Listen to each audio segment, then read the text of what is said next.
Just excited to share with you guys all the things that I have learned and what our business is doing, but more importantly, how to get you to the next level. Because I know this market has been a little tough for a lot of us, and there are so many opportunities in this current market, and it goes with any market. And that's the ideal thing, right? That's what we're talking about, being market proof today. Because once you learn the things that we're going to go through today, there's no excuses other than how hard are you willing to work and how hard are you willing to grind.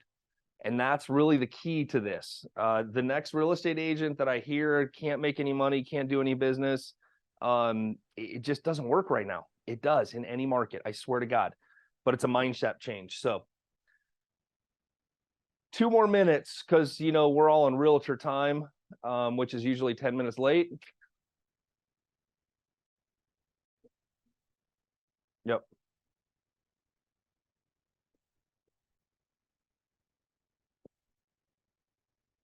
While we're kind of waiting for a second, if everybody will type into the chat, what city you in? Are you local or are you out of state? Whatever that is, because one of the things I want you to know is that a lot of the stuff that I'm doing obviously is in Phoenix and the things that we've done, but the theory, the strategy, the numbers, they apply to any market. The numbers only change as far as the value of the properties, but the theory that we're going to go through in that spreadsheet that you guys got yesterday in the email, it applies to any market. So just know that, right? It doesn't matter the price range. Really interesting thought on this is like, I know I've got one of my friends on here, Isaac, that's in Columbus, Ohio. Their price ranges are a little bit different, but here's the scary thing. The construction costs don't change. Doesn't matter the price of the house. It all stays the same. So it is something that we have to plan and go through when we're doing, and that is the number one thing that I see. And if you guys have been watching wholesale deals or different things, the number one component that is missing that people don't understand is the actual cost to renovate a home and what the actual costs of construction are. So it is one of those things we're going to get deep into today so that you know it and understand it. And we've got some really cool rules of thumb to share with you that is just like quick, easy. And the value to that is being able to share that information with your clients, your sellers. People are like, I think I'm going to remodel, or I think I'm going to sell, or I want to put this money into it. Do they really know what they're going to get ready to get into? If you had a chance in the email that I sent yesterday to go to that MLS listing, by the way, I didn't actually physically go there. I just pulled it up on MLS and the fix and flip. Throw a 1 in the chat that you actually looked at that MLS listing, because that one, when I went through it, you're going to be blown away at what the numbers actually look like at that house when we get through this. All right, let's get fired up, okay? I've got some breaks planned in here. I know this is 3 hours, but guess what? If you can't stay for all of it, I understand. No big deal. You're going to get a replay of the video. I just ask that you go through it and just take some of these things and learn from it, okay? So let's go. Soon as this thing starts to work for me. All right. My goal with you today is that we are going to work together as a community. This is not old school bullshit real estate. Okay? Old school bullshit real estate was back when my dad was a real estate agent or realtor, and everything was closed off. Nobody was willing to share anything that they were doing, and everybody wanted to get in pissing contests over their territories. That is not what this is. In fact, about 50% of the transactions that we do right now that we buy are from people just like you guys that have understood, we've worked together, we've gone through it, and they're creating income by solving problems for clients. And that is what our business is based off here at Limitless Real Estate Strategies. It's based on solving problems. And I fully believe that the larger the problem you solve, the more income you earn and the greater value you are to your client. And I think we can all agree we want to be the greatest value proposition to our clients because we can solve problems. That is my claim to fame with my clients, is give me the most effed up situation you can possibly imagine, and I will figure a way through, around, over the obstacle that is in their way. May not be pretty, but there are options, right? If you win, everybody wins, okay? By being here today, you're winning. By listening to this and learning this, you are winning. But more importantly, your clients are going to win, and you are going to be much more dangerous for your clients than anybody else is in this business, where we've learned the traditional side, but now let's go into the focus of problem solving, right? There is more than one way to earn income in this industry. And it took me 15 years to figure that out, that there's other ways to do this. And I believe that you are all fully capable of creating an extra $50,000 to $100,000 a year by understanding how opportunities work with investors. And the main goal is that once you see this and you start to learn it, because a lot of you are here because you're trying to increase your income and you may not be ready to invest right this minute. Once you start to learn these philosophies and these strategies and these theories that we have put to practice, you will then strengthen your own ability to eventually start to capture some of these opportunities for yourself. And that is the end goal for me, right? So if some of you don't know, this is a really, really big piece for me. My dad died in 2015. He was in the industry for 40 years. He bought 1,000 homes at trustee sale for investors and died owning 0 real estate. And FYI, if you didn't know this, there is no wealth created in selling real estate the way we do it traditionally. The wealth is generated by the opportunities our real estate license has to give us and allows us to create, solve problems, and create generational wealth. So that is the goal. This is just step one, and I'm not going to go too deep into those things because I really wanted you to get the base today of what we're looking at and how to structure the conversation with the seller, how to structure the numbers so that you know you're giving people real numbers. That is the nice thing that a seller loves when I walk in the door, is that I don't have to do anything else after that meeting. I can give them my numbers, I can look at the house and I can know what it is and I can show them what it is and why it has to be this number to make it work. Here's the great part. If that number doesn't work for them, then we go towards the traditional route. But we need to dig into the root of whatever the client's desire is. And that's what we're going to get into today. Just the way I operate, so that you can operate in the same fashion. Because again, every person is a different situation. There's multiple variables, and we've got to get to the root to figure out what their desire is so that we can help them, which again, if you win, your client wins. And my goal is that I win as well, because we've acquired another property that we can either renovate or whatnot.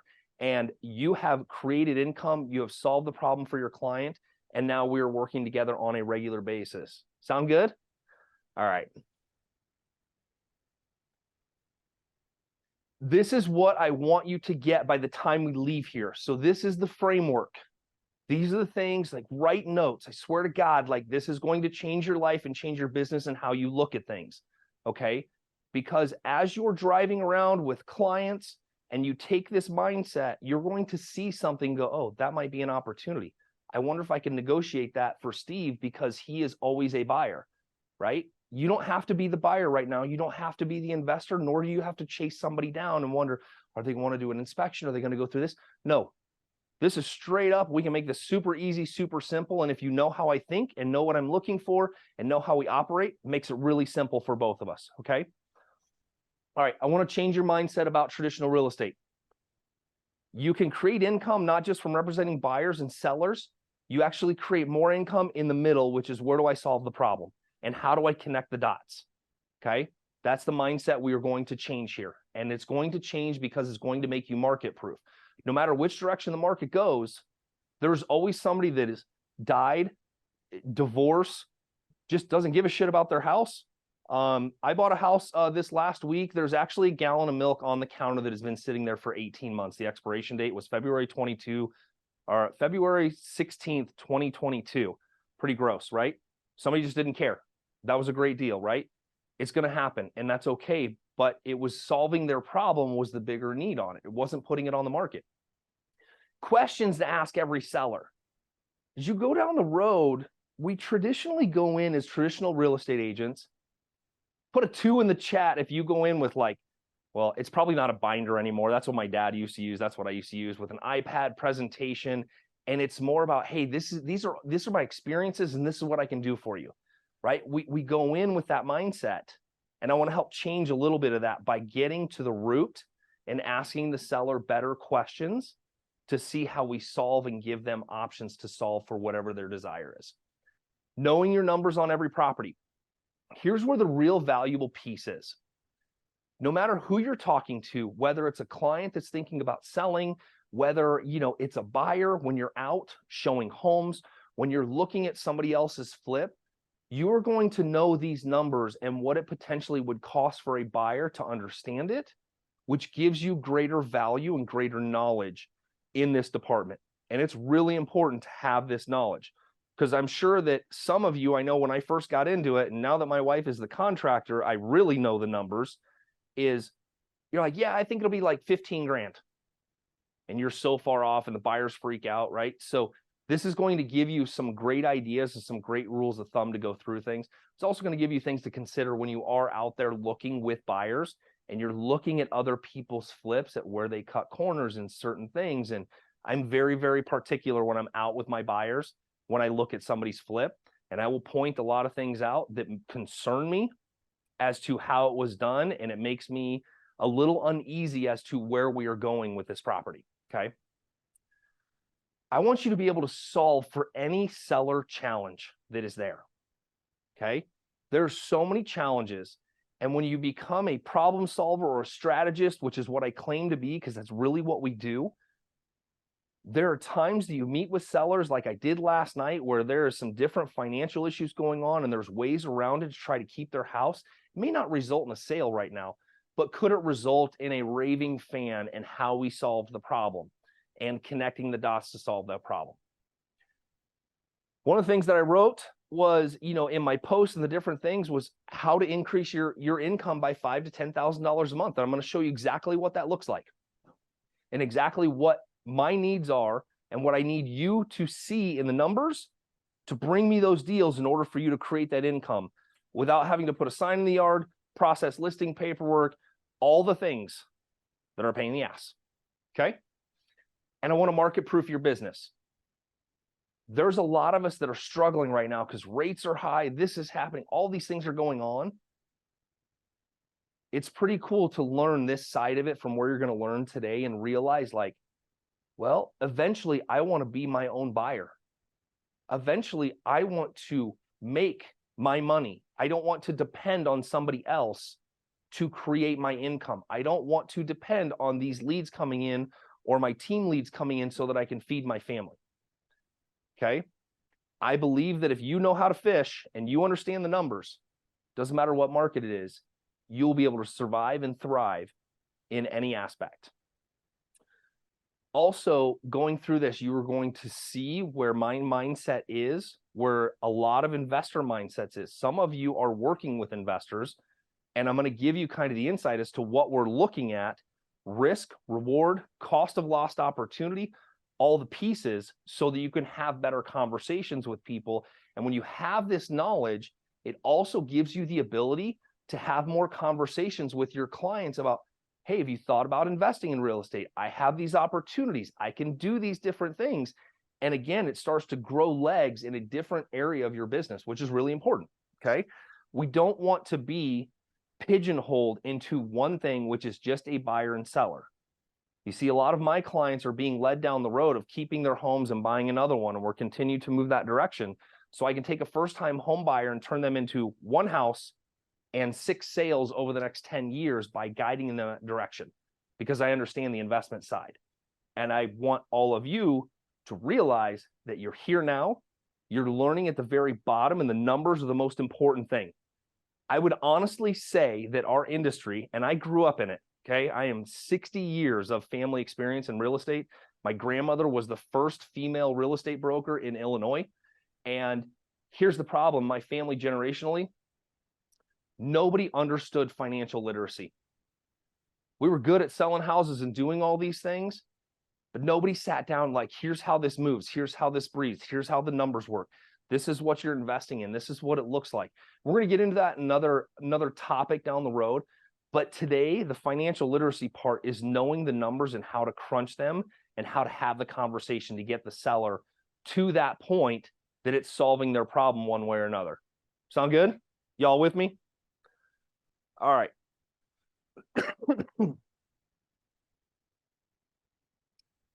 There are several of you that signed up for this that I don't know, and I'm grateful that you're here. So I just wanted to give you a little tiny insight to me. I've been licensed for 25 years in Phoenix. I've been married 23 years. My wife is our general contractor. She runs the construction side of our business. I have 2 adult boys. They are adult boys. That's exactly why I said it. We got 4 dogs. I want a goat. I want a fainting goat because they crack me up. I want to walk in the backyard and scream at it and watch it fall over. I am an avid car collector. We have 12 of them right now. Currently we own 92 single family rental homes in Phoenix. We flip nearly 1,000 homes, all while doing about 100 traditional transactions a year in representing traditional buyers and sellers. I own and operate Limitless real estate strategies. My clients and students have grown their net worth and their wealth by more than $30 million in the last couple of years. And I'm still actively doing what you guys do every day. I just do it a little bit different. And sometimes it's a little bit more fun, like expired milk cartons and things that we find in houses. So that's just a little bit about me. Here is the most important. I need to move some stuff here on my screen. All right. We are in the people business, not the housing business. Something my dad taught me early on. The bigger the problem we solve, the more income we will generate. This couple here, I'm going to briefly describe this story. Such a sweet couple, lived in a house for 30 years, wanted to buy a new build. This was back when no contingencies were allowed, big non-refundable earnest money. We were able to purchase their home, leave them in it, give them the earnest money for their new build, represent the new build, leave them in the house. Then we got the house, we flipped it after 9 months, and we actually flipped it in a lease purchase to somebody else. It solved their problem. Going down the line of solving their problem went from listing their nasty, dingy house that they had done nothing and making a $12,000 commission to creating more than 6 figures worth of income by solving all these problems. That's what this looks like when we get into this and we realize what the people need and showing them how the numbers work and what it's going to look like.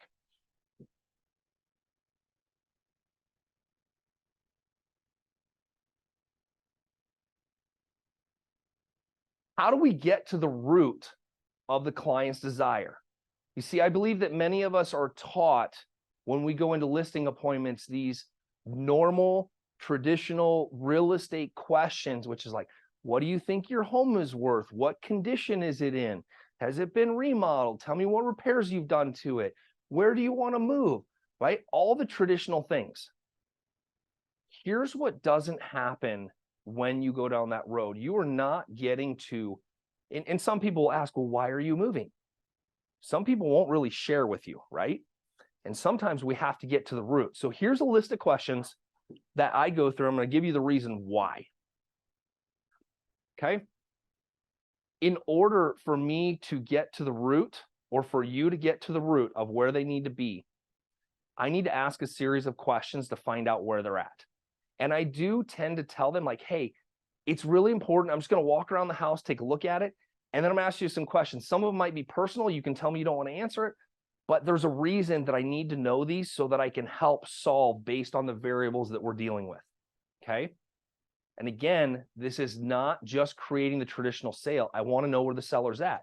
Because believe it or not, we've bought tons of homes from sellers that money was not the issue, timing was, and the house was in really good condition. So not every house has to be trashed and missing the kitchen for it to be a deal. It's do the numbers work? And sometimes the sellers, we all have experienced this, right? We all thought that Zillow, Open Door, OfferPad were going to take all of our business and they were going to be the end all be all. And soon to find out they weren't, right? So people still need those solutions. And while those things might traditionally be okay, it's not my go-to, right? I want to try to help the seller in that sense because they have all the red tape that they want you to run through in order to get there, right? And by the way, if you refer a client to Zillow, or I guess it's OfferPad Open Door, you get a 2 or 3% commission maybe. And to be honest with you, I don't even remember what they're offering now. But it doesn't always work out because of their inspections and their other things. So we've not had good experiences with it with our clients, so we don't go that route. So here's where I go, and then I'll explain why. What do you currently owe on the property? Type of mortgage do you have? The reason I want to know what they owe on the property, because it gives me some sense is like, how close are we? Do they owe a lot less than the condition is? Those types of things. The mortgage, I want to know because is there a potential for creative financing in this particular deal? You see, I might pay more money for a property if I can take over their mortgage, or we can do a seller wrap or a seller carry based on those numbers. So there's other points than just price, but we have to know this information in order to see all the variables that are involved. What are your current payments? What's the net number you had in mind? See, I believe a lot of us in the traditional business, we try to trick a seller into, so what do you think your house is worth? Because it gives us a baseline. Are they crazy? Are they way low? Where are they at, right? We try to take that temperament. When you ask the net number in mind, it's going to give you a starting point. Because remember question one, what do you currently owe in the house, right? So now if you add that net number to what they owe in the house, you can kind of see approximately where they're at. Now you've got to add your commissions and some of the other things to it, but it does give you an idea. If you didn't have to sell the home traditionally, you could have cash in 14 to 21 days. Would that be beneficial? It's a simple question, right? We're not going down that road of the investor yet. It's just a question. Where and how will you invest proceeds from the sale? If it's free and clear, I want to know if there's an opportunity to maybe do a seller carry, or can I convert that person into a private lender to allow me to buy a house down the road? This is where you start getting into strategies, and it goes back to financial literacy. It's pretty crazy in the world that we live in as you start having these conversations. We bought a house on seller carry last year. You know, they carried $500,000 for us at 6% for a year. Then when we sold it, I called them and I says, hey, you're going to get this $500,000 back. Do you have any place to put it? And he's like, actually, we really don't, but this investment has been great. I'm like, hey, I have a rental property I'd like to refinance. Would you be willing to give me that same 6% rate on that rental property and put that $500,000 over there? This is where we start creating wealth and we start creating relationships, because if we have these conversations and we understand how it works, we can help people and it solves their problem. And sometimes we get a little less price, we build a little bit more relationship, and now those people are constantly revolving money in and out of the company so that we can buy more assets or move things around. So it's creating that relationship and showing you care and really getting to the root of what it is, rather than the necessity of selling something. Some of the houses we come into, you know, they might be hoarder house, or maybe it's mom's house that's just full of junk. And it's asking the question like, hey, does the family have time to clean this up and go through the repairs and do the things that need to be done to get the maximum price out of this? Or would you like to understand an easier solution that might make sense? Yes, you might be leaving a little bit of money on the table, but does it help you solve for the immediate need, right? Have you considered keeping the house as a rental? One of the reasons I always ask this question is because it helps people see that I really have their best interest in heart, where I'm trying to talk them out of selling the house. And sometimes they will ask, well, what does it look like? We'll explain, well, this is what a rental looks like. This is what to be prepared for. Here's the property management information, so that they can see if it's a viable option. See, one of our goals should be is like, how do we help our clients be wealthy and understand the benefits of real estate and owning it? That is the key. This is not just a sales job. So I'm hoping that your mindset is going to shift on this side of things with the business. Like, this is not just about sales. It's about how we strategize for people. How do we help them build wealth? How do we get them to not only the goal right now, but their future goals? Some of them don't even know what their future goals are until we ask them about it. I bet right now, if I asked every one of you in here, have you thought about what your dream life budget is, which is the amount of passive income, not money in the bank at retirement. I'm talking about passive income from assets that you own that will support you on a monthly basis. It's a question I ask a lot of my clients, and we go through, and I ask a lot of you guys in the real estate industry, because I want you to start thinking, because I wish somebody would have said when I was 20 years old, when I got my license, hey, how much money at age 50 per month do you want coming in so that you don't have to do open houses on Sundays in 120-degree weather, right? Majority of my students are somewhere between $10,000 and $20,000 a month. And then we reverse engineer, well, how many houses is that going to take, right? So sometimes I'm taking the seller or this client down that road of keeping it as a rental. 90% of the time, they don't want to do it, right? There's a money need. That's why they want to sell the house. What is most important to you, time or money? Some people, when they're like, I need as much money out of this house as possible in the quickest amount of time. Maybe that's selling it as is on the MLS. Maybe it's bringing that deal to me or somebody you know and saying, hey, this person really needs to get out. This is kind of their number. Is there anything we can work out, right? Now we start working together. And by the way, I go on more appointments with agents than I do for my own clients because they're bringing the buyer to the table and I can have a different conversation with the seller and we can get to the root as to whether or not I can buy it or they're going to put it on the market, right? And by the way, your clients are completely safe with me. I'm not looking to steal anything. I'm only looking to solve for. All right, here's what we're going to do. I've got 4 properties. We're going to go through 2 right now, and then we're going to take a break, and then we're going to go through 2 more.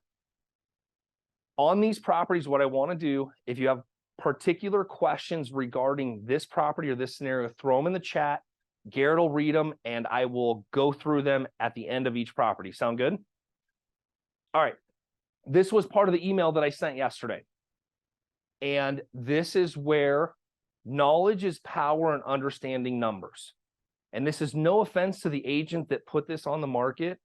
The numbers are so far off on this that it's actually funny because if you read the MLS listing, there's so much spread in this. There's all these things. So do you want to go through the numbers? Because this is where the fun part is. Now, this house doesn't have any pictures, but if you just read the description, it's got structural problems because they've gone to a structural engineer. It clearly needs a roof. It clearly needs windows. It clearly needs freaking everything, right? Okay, here's where we're going to start rule of thumb. You're going to see this in the numbers. If a house like this house on Carroll needs a roof, needs windows, needs a sewer line, needs plumbing, it needs everything, you can budget without fail $90 to $100 a square foot to remodel that house inside and out. Okay? When you get into roofs and ACs and windows and sewers, these are your big ticket items. They are the things that blow the budget the fastest that people don't plan for. And when you're looking at it, remember, if it's going to be a flip and it's going to be a resale, you've got to do these things because they're going to be a problem. And one insight that I have on this, not that we're talking about flipping homes, but like on this particular home, we always scope a sewer line. And I suggest if you're representing buyers and there's a flip, you scope the sewer line. It's $250 and it's well worth it every time because the sewer is the most hidden, common problem that we've run into and the most expensive problem that we've had. We've been sued once over it. And we had a client that rebuilt an entire house that burned down in Tempe that was built in 1960. After spending a year remodeling it, we got to the inspection and guess what? The entire sewer system under the house was collapsed. I didn't represent him on the transaction. I got at the end of it because I would have told him like, hey, if you're going to rebuild this, we need to go down this road. So sewer scoping is the number one thing I would do, especially if you're representing buyers on flips, is make sure that that happens. I mean, it should be on anything. We kind of have a rule of thumb below 1980 or earlier than 1980, we're going to scope the sewer. Okay. Let's jump into the numbers on this one. This one was actually entertaining for me because I went to MLS and like, hey, let's look at the fix and flips or fix up need repair category and see what's here. So this one's here. And, you know, I know the neighborhood well. I actually own a house a couple doors down from it. So it was easy for me to look at and now sharing the numbers with me. In the chat, 1 or 2, 1 means you think it's profitable, 2, you think it's a total train wreck. All right. What do you got going on over there, Garrett? All right. I'm just pulling the spreadsheet up real quick. And actually what I want to do is a lot of number 2. Good.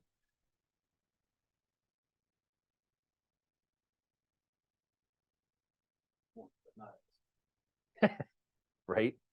Okay.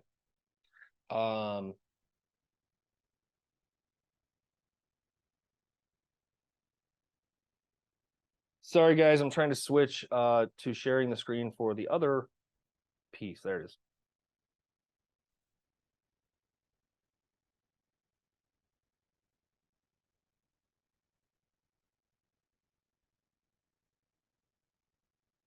It's doing that. Okay, maybe.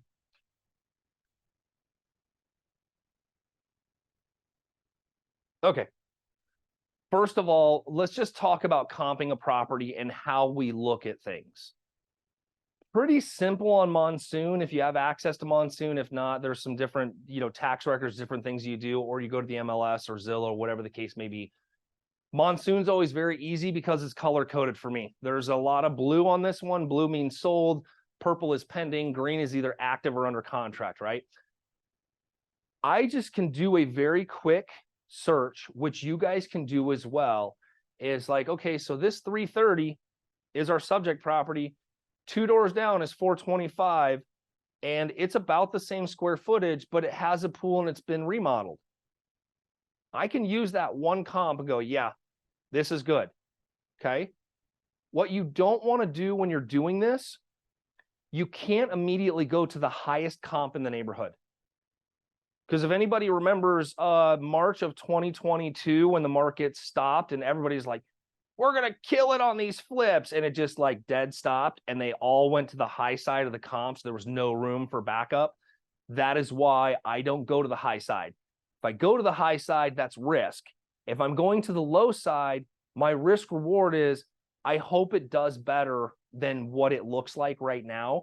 But if it doesn't, I'm okay with the profit margin that I have into and the risk that I'm taking on this property, okay? Really important that you see that. Then you've got, 415 down here, 1,680 square feet in pretty good condition. You've got a 342, which is interesting because 342, similar square footage, was completely livable. You could move into it. Yeah, it needs to be updated, but it's completely livable, unlike the subject property. So here's the numbers.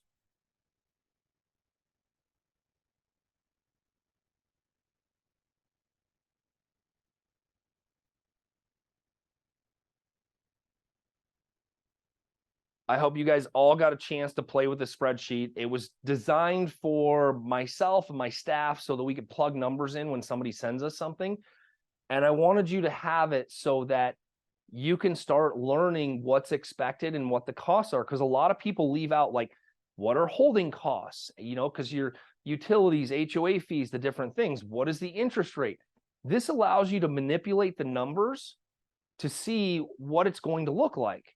Because while this one is at 330 and you go and you put the numbers, by the way, I just took the numbers on another property that I'll show you in a minute, and you're easily 125 grand, which is $90 a square foot on this house to remodel, which includes everything, right?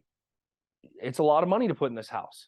So if I just use the list price and I go through and I plug in all the things, right? So on this spreadsheet, owner's up to you if you want to use it. Square footage, I don't know why that's wrong.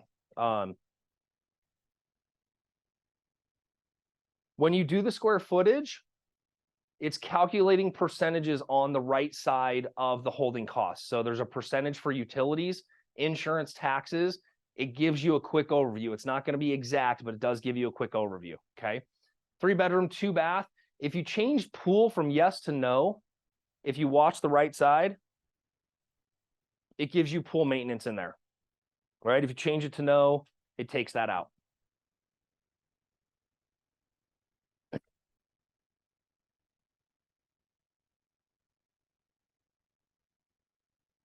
Same thing if you add HOA fees and things like that in it, it's going to add it into the right side for holding costs. Now you get to the middle column. This is depending on your client. You just I use a quick rule of thumb, average hard money private lending somewhere between 10 and 12%. So I just take 10%.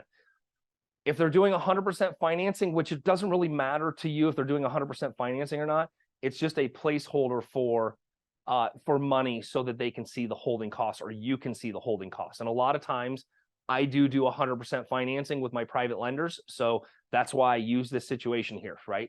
So 12 months, my interest payment's going to be $2,700 a month. My utilities, this house will cost me $3,400 a month to hold. Okay. It's a lot of money, especially when you take it 6 months, because it's going to take 90 to 120 days to remodel. It's going to take another 30 to 60 to get it sold and get it closed. So I always take a 6-month average. So again, I'm trying to paint the worst case scenario in order for me to know, do I want to take this risk on? Okay. Now, the reason I do these as is sales is just to see what the numbers need to look like. So I plugged in his list price and I said, okay, and this is the same thing you can do with sellers. Hey, plug in their number that they want and then work it backwards, because that's what this sheet does. And it actually helps you explain to a seller, like, this is why an investor will not buy this. And by the way, an investor that does buy this, they are not making a lot of profit for the risk they're taking on that you don't have to take. Okay. This is one of the conversations we should be really good at with the sellers, is them understanding, like, yes, I'm selling it to you or Steve or an investor. There is not as much spread in these properties as people think. And here's the reason why. As you look at this one, if you could sell this one, we'd all probably agree 410 to 415, maybe 425 completely redone on this property. Now let's go through the cost. You got 425 as a purchase price, 6 months of holding costs, 1% in minor inspection repairs, buyer commission, listing commission, selling commission, or selling closing costs, and then buyer concessions, right? And then you factor all that in and you come down here like, okay, this house at the current list price is an $86,000 loss. Believe it or not, we have lost more than that on a property because of a bad purchase, right? And part of because of the market last year. But it happens when you do it enough, right? It's just law of average. So what we can do by plugging it in with the number where it's at is go back and go, okay, how do I get to the number that makes sense? For me, if I'm going to take on the risk in our company, with our contractors, with all our things, I want to see a net positive of 20 grand at the bottom line, right? Where that yellow box is, I need to see 20 grand. That makes it worth it for me to take the risk. It doesn't seem like a lot, but it is. So in this case,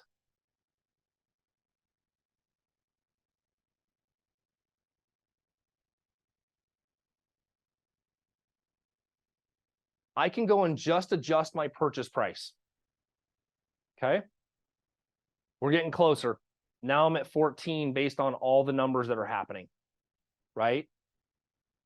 Now, for me as the investor, or for any investor you're working with, maybe it only cost me 120 to renovate it. Maybe I didn't have to pay concessions. Those are all bonuses. But again, I want to paint the worst case scenario.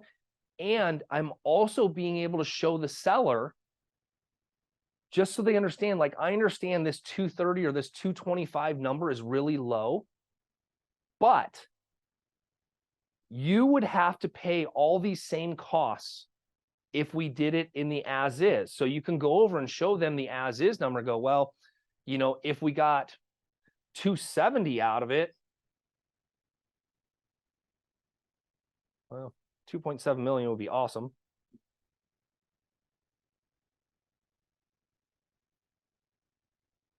And we start going down the road, you're still going to put it on MLS. You might have some inspections, some cancellations, some other things.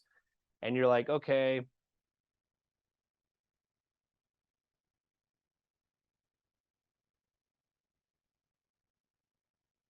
so this is like if we were just going to traditionally, like this house on Carroll, just throw it on the market.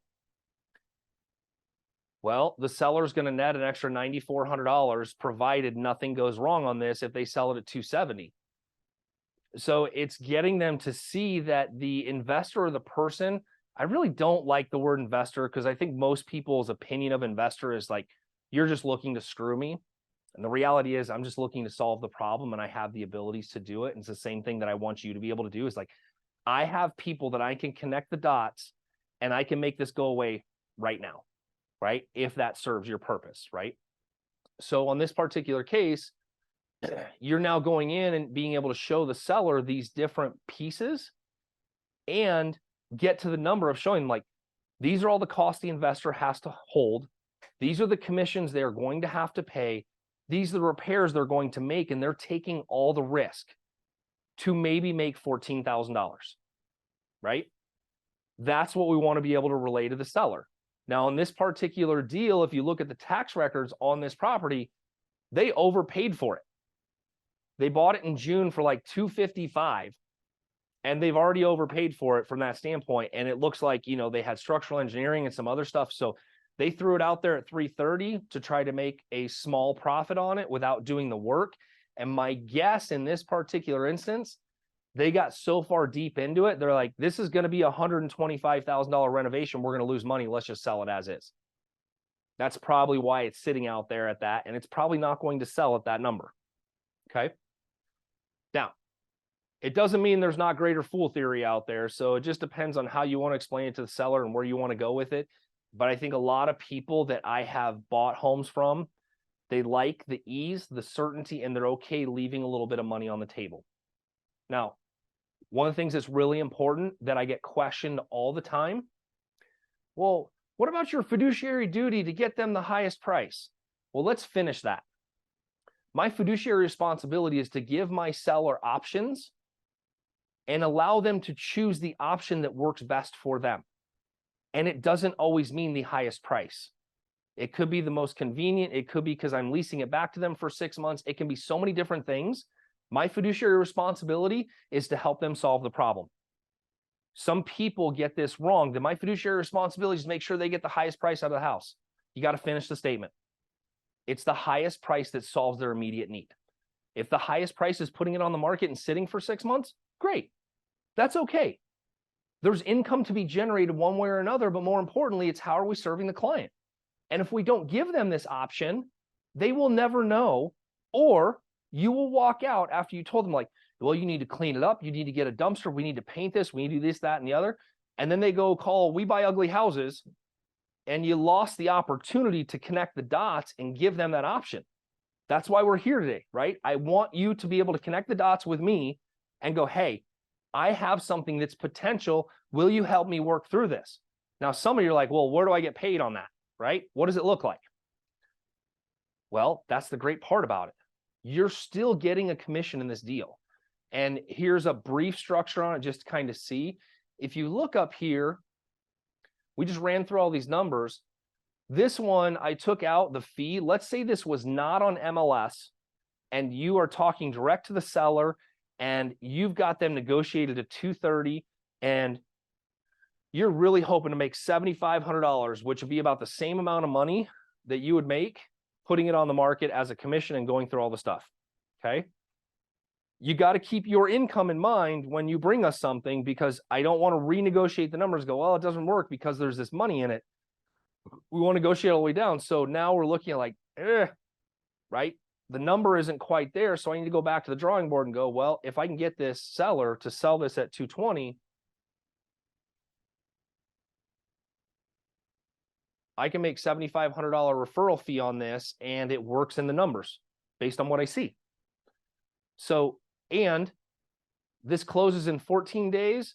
I'm working direct with the seller now because we've had that conversation and that introduction, and I'm going to go through and I'm going to do a for sale by owner agreement. There's going to be a commission there. You are going to get a referral fee for $7,500.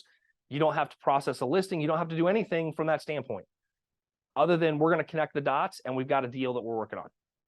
And I love doing that with you guys. And it's so important to the relationship aspect, because guess what? We just solved the seller's problem. You got paid to solve the problem. Okay. Now, let's go one step further. You bring me this deal and you're like, hey, this was the number you gave me. I think I can pick this up for $210. Can I make 12 grand on this? Yeah, let's have the conversation. I want you to win, right? That's the goal. If you're doing the work to win, I want you to win. But if you're bringing me a house that has no numbers and no conversation with a seller, you haven't done the work, which means I'm going to have to do more work to do it to get us to that point, which may be worth a little less money, but it is also worth the learning experience to see how the conversation goes and how things are handled. Okay. All right. Let's pause there. Do we have any questions in the chat on this particular one? No? Okay. Is everybody muted or unmuted or? Okay, I'm just going to give like 5 minutes here. If you guys want to unmute and you want to ask a question on this particular property or the numbers or anything else that I said, let's do that.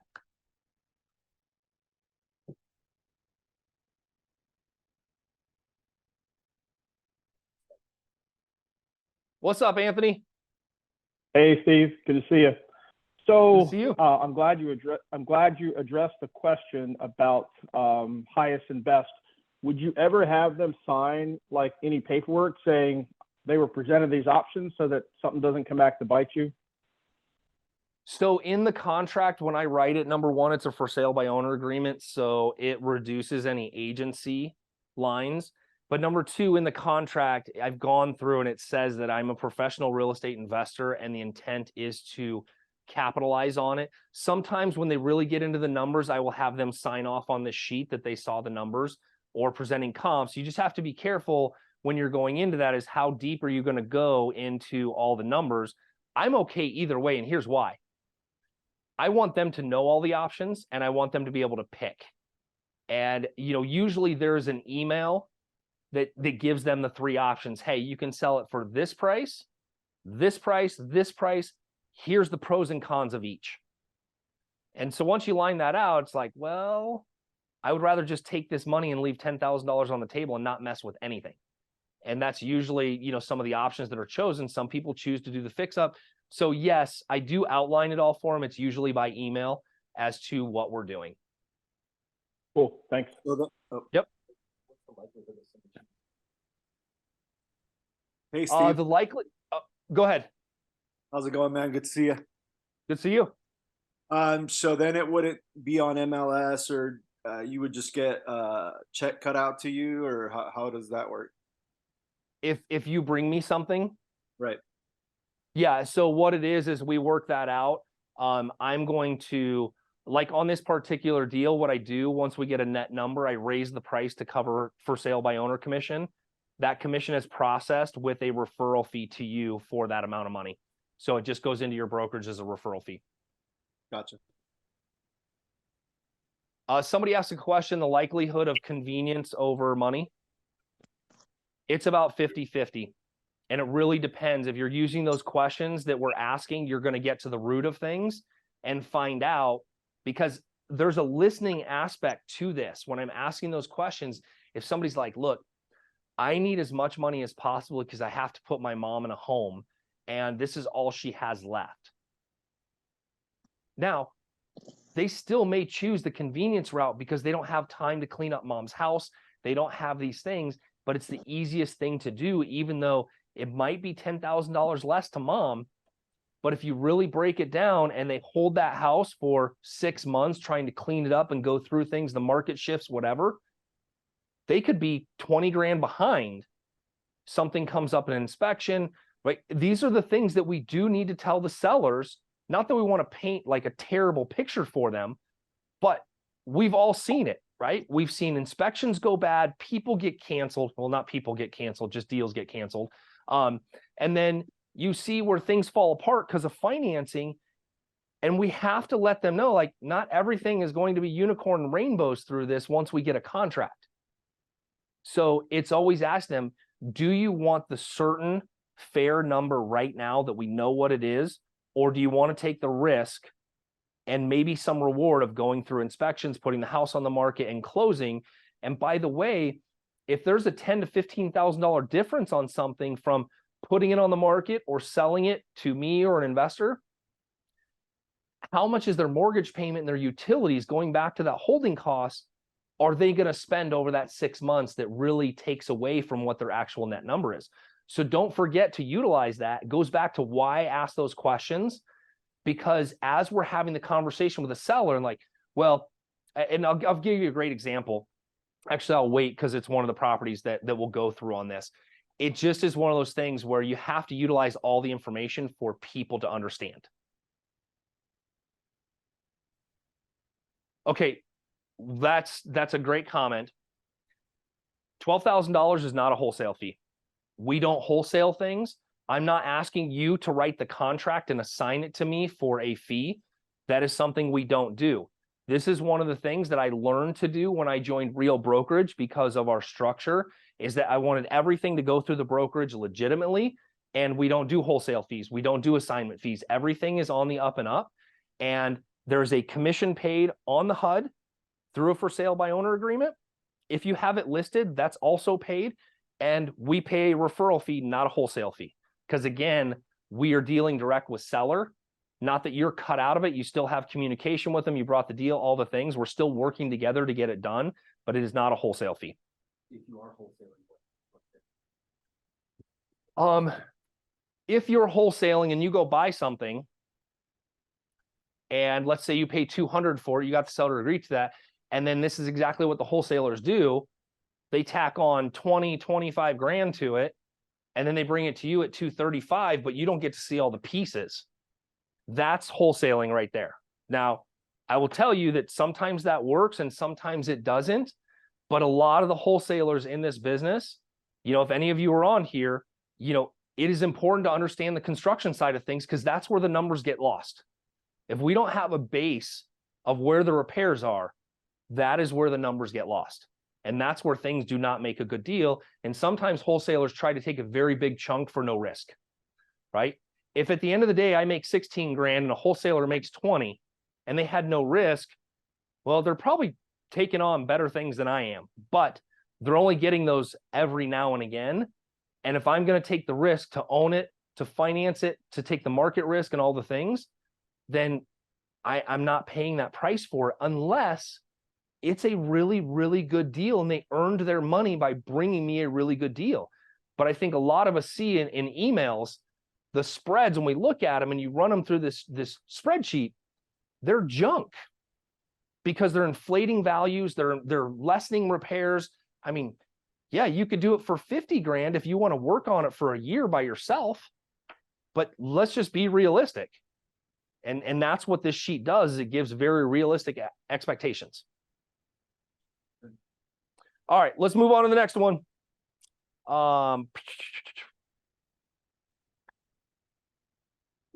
Let me go to comps first.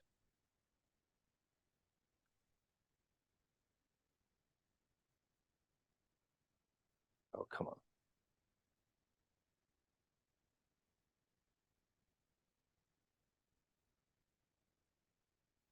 Too many screens open.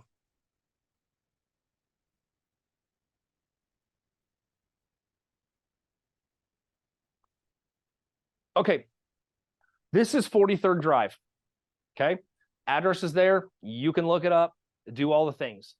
I will give you the very real scenario on this one because it is something that we bought and we sold. We ended up not doing the work on it. So agent, one of my team members brought it to me. Here was the situation. The owner of the property died of a drug overdose, and his siblings were managing the house on behalf of his 9-year-old daughter in Washington or somewhere back up there. And so now they're trying to make the decision of what is the best course of action for this. And all the proceeds that are coming out of this are paying the parents back for the money that they use to keep the mortgage up. And then whatever is left over is going to the 9-year-old daughter as for her trust, which wasn't much. Okay. The house was a train wreck. It was disgusting. And it, just like the last one we just looked at, it needed $120,000 of renovation. Because as you can see, it needs a roof, right? This is actually a very clean picture of how much money has been put into this? Yeah. So on this particular one, here's the scenario. We bought it. We ended up at 210. And let me just go to the numbers here so that we can all be on the same page.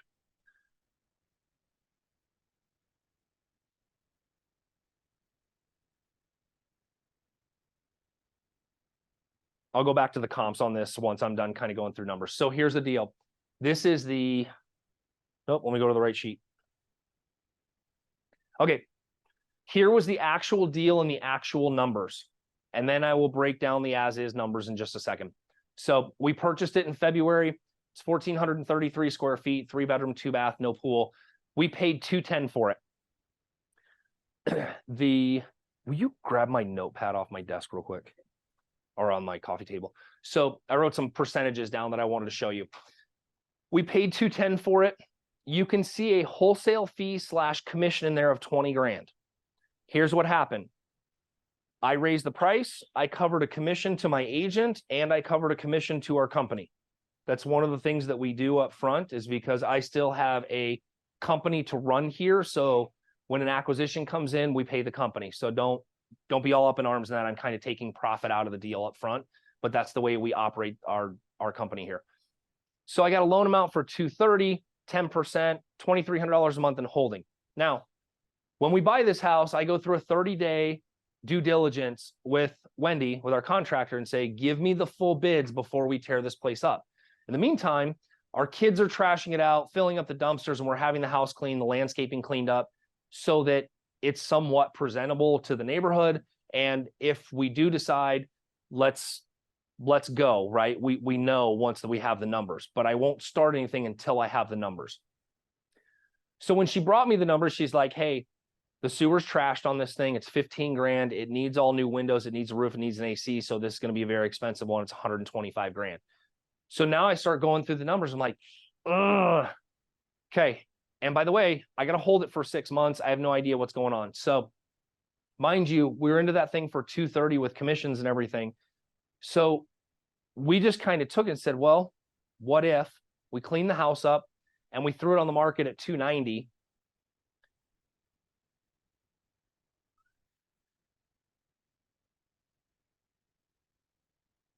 Here's the cool part about it. Well, after we paid all this stuff,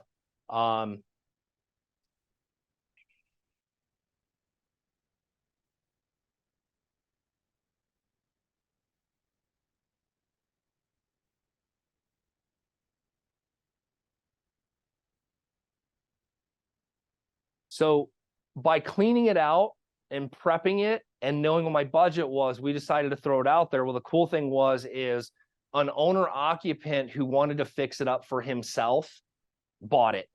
So we didn't have to go through and do the repairs on it. So we did pretty well on selling this one as is, but it was also just timing and market. We've also done this and lost money. So don't think that this happens every time, but this is how we determine if we're going to keep it or we're actually going to do the renovation in it.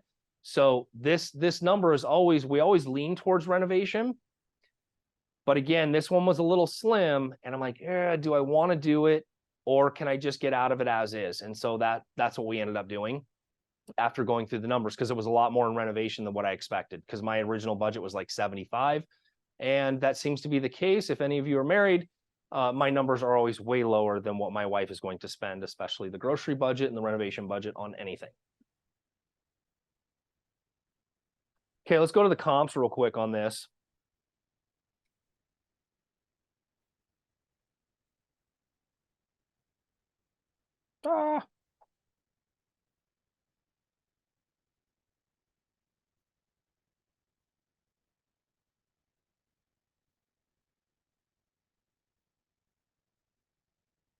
Okay, so this is 43rd.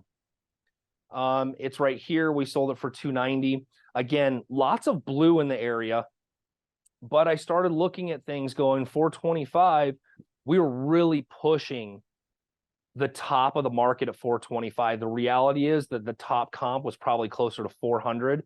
So we definitely would have lost money, by being that at 425. And that was probably 2 months ago when I thought we could get 425 out of it. So we had to adjust.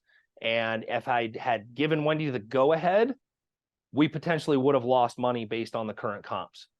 So sometimes I'm going to take on more risk, and sometimes I will just sell it as is. Maybe I'll find another investor. Maybe we have an in-house investor. Sometimes we convert them to rentals. That's really, it doesn't make much difference to you, because what I'm trying to do is get you to have an ability to increase your income. But I also want you to see, like on this one on 43rd, when you have the availability, when you're ready to partner with something, these are the types of deals that are there that you can now capture yourself. Eventually, you're not going to need me. Maybe you will, maybe you won't. The goal is for eventually for you to be able to do this for you. Okay. All right.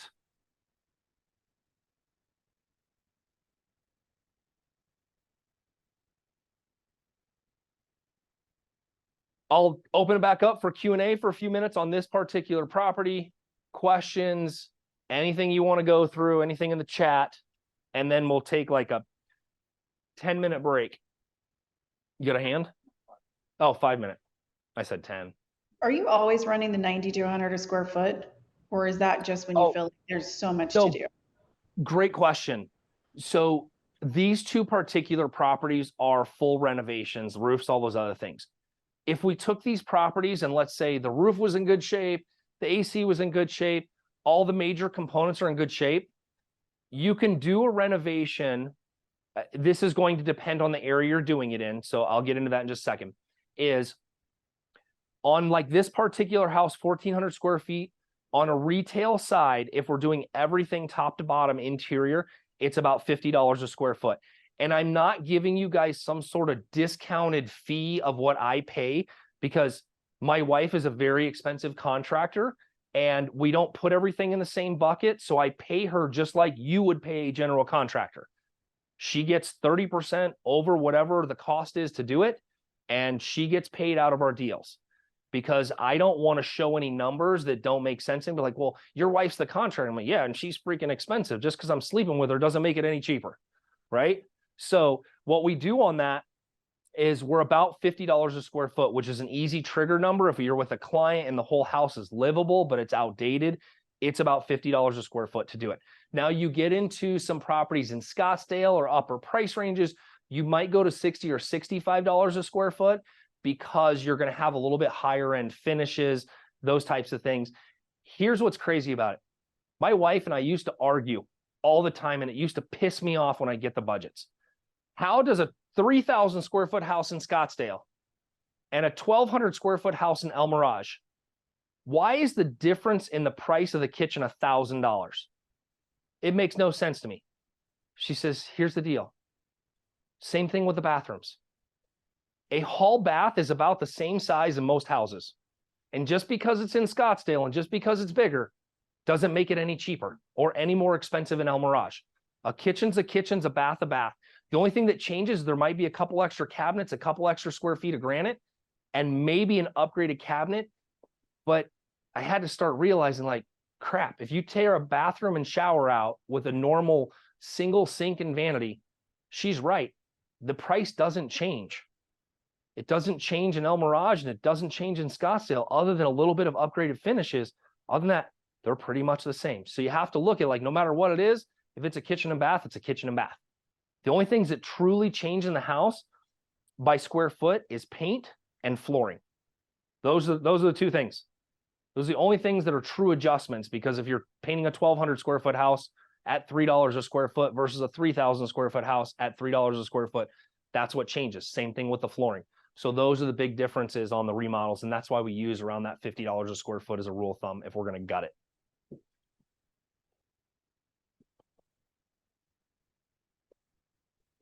Any questions in the chat there? Okay, one in the chat if you're getting anything out of the first hour of this.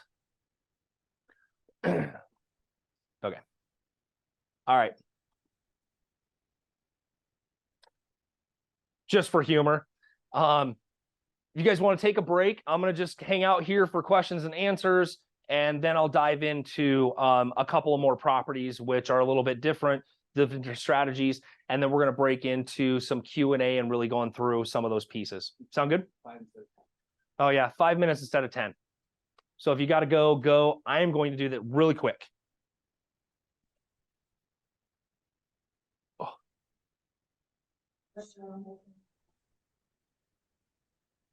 Hey, Steve. Yes, sir. Quick question. Can you re-explain why you're running these as a commission as opposed to a wholesale assignment? Oh, that's such a great question. Just kind of reiterate that. I kind of missed what the why you did that. Okay. I did it for two reasons. One, because I'm at Real Brokerage, when I'm buying these things or running commissions, I wanted to hit my caps as fast as I could. By collecting wholesale fees and not running through the brokerage, I don't collect my caps and I can't hit it faster, which gives me more stock purchase award. It pushes it faster and it makes it for the second part of that. So that was one of my big reasons, is because I have advantages by pushing that stuff through the brokerages because of what I get at the end of it, which is a great return on stuff. And then for me, on the brokerage side of things, just running the commissions and paying referral fees, it makes it so much easier to run it through the brokerages. Testing. And everybody gets their 1099 at the end of the year, and I'm not trying to track all that stuff in our internal accounting. And it's really like, yeah, you can do the wholesale fee, but I could call it a wholesale fee or a consulting fee, but with Department of Real Estate rules, I'm violating not paying things through the brokerage. All right. Does that answer the question? Because you look like you have one more. No, I was just wondering if there was a liability issue if I wholesaled something but still ran it through the brokerage and paid them their piece, signed off on everything as far as waiving inspections and whatnot.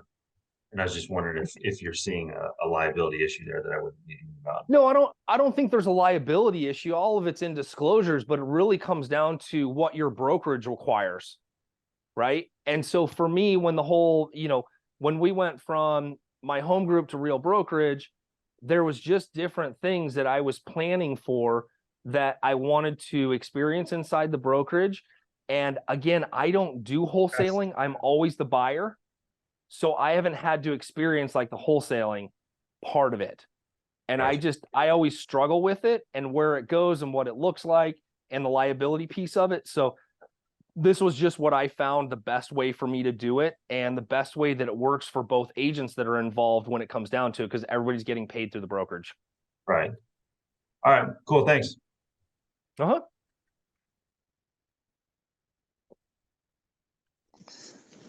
Hey, Steve, quick question. Yeah. When you say the contractor gets 30%. Yep.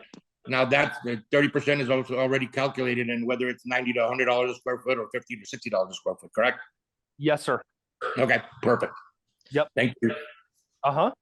So is this part of our break, or are we gonna keep asking questions? Sorry. No, you're fine. Keep asking questions. We're totally good. We got about 3 minutes left on break. So I just wanted to be able to answer any questions that people had.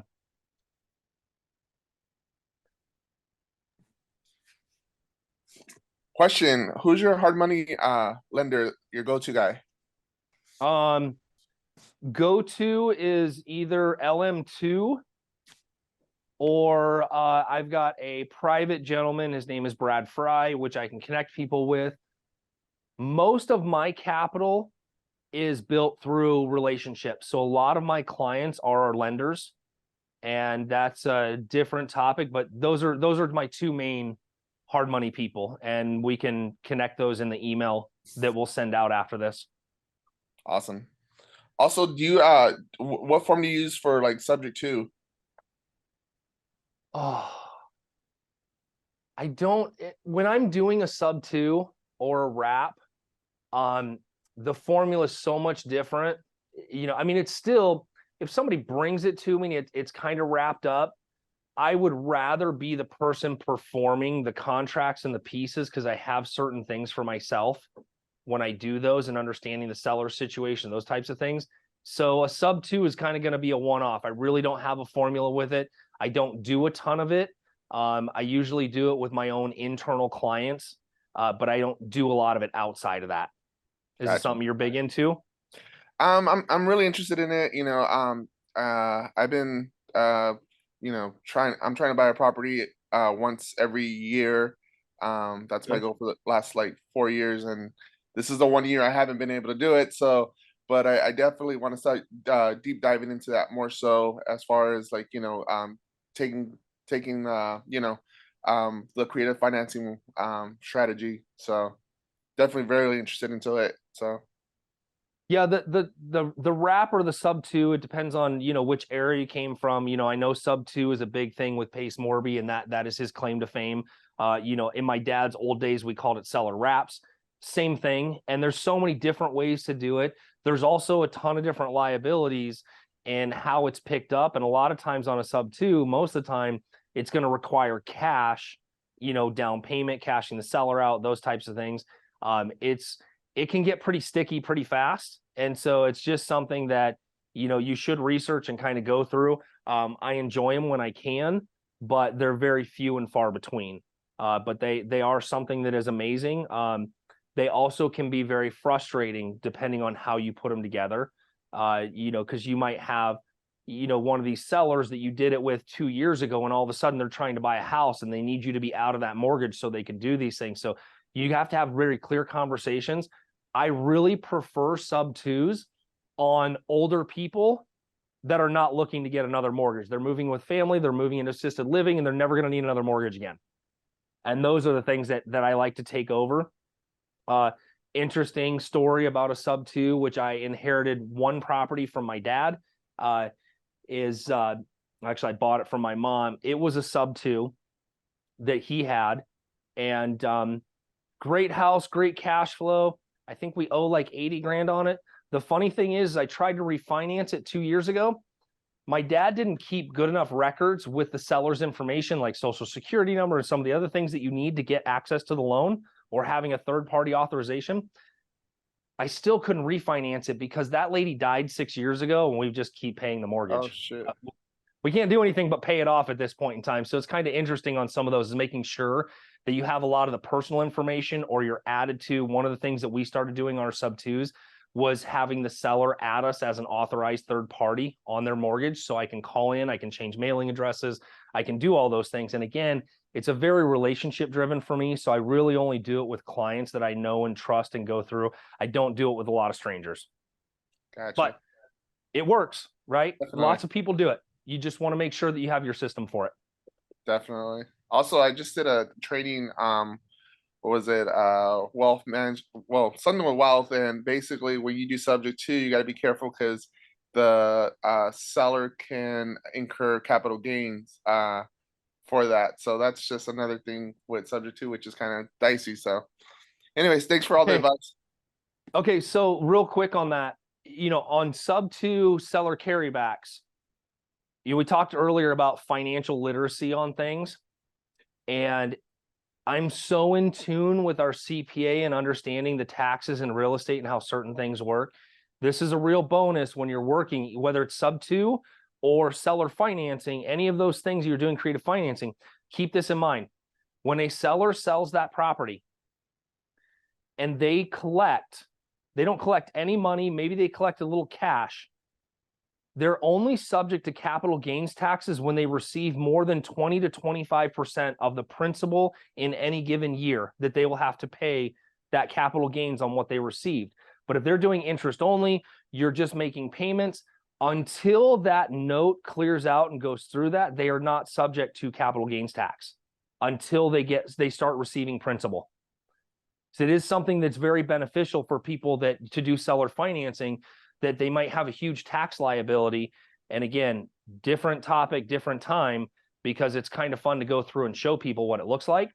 That is what that looks like. So, you know, I'm not a CPA, double check with your CPA, but that is what has been the rule of thumb on seller carrybacks and sub 2s, is that understanding that until you collect principal, you're not paying capital gains tax on it, which allows you to kick that capital gains bucket down the road, even though you don't own the property anymore. Gotcha. Cool. All right.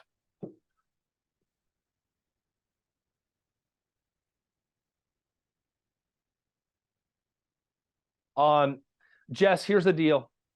If it's hit MLS, I can guarantee you either one, it's going to have 9,000 offers on it if it's any sort of good deal.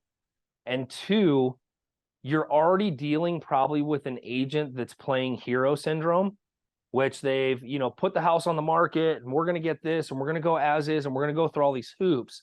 By the time it gets to MLS and there's commissions and all these other things, there's probably not enough numbers in it because the agent is going to do their best to get the highest price out of that MLS listing. So the MLS is tough unless something may have sit there for a long time. And I appreciate you asking that question. Sometimes the MLS listings, not so much on the fix and flip stuff, but on stuff that's outside the box, which the last property I'm going to show you guys is one of those deals. It's learning to see different things and go, is this a possible opportunity? Which is creating things out of thin air by understanding your knowledge and seeing what somebody else doesn't see. And so a lot of times as an agent, we are trained to do the comps and the things. And once you start to learn, like you were doing today, the investment side, you'll never look at properties the same again.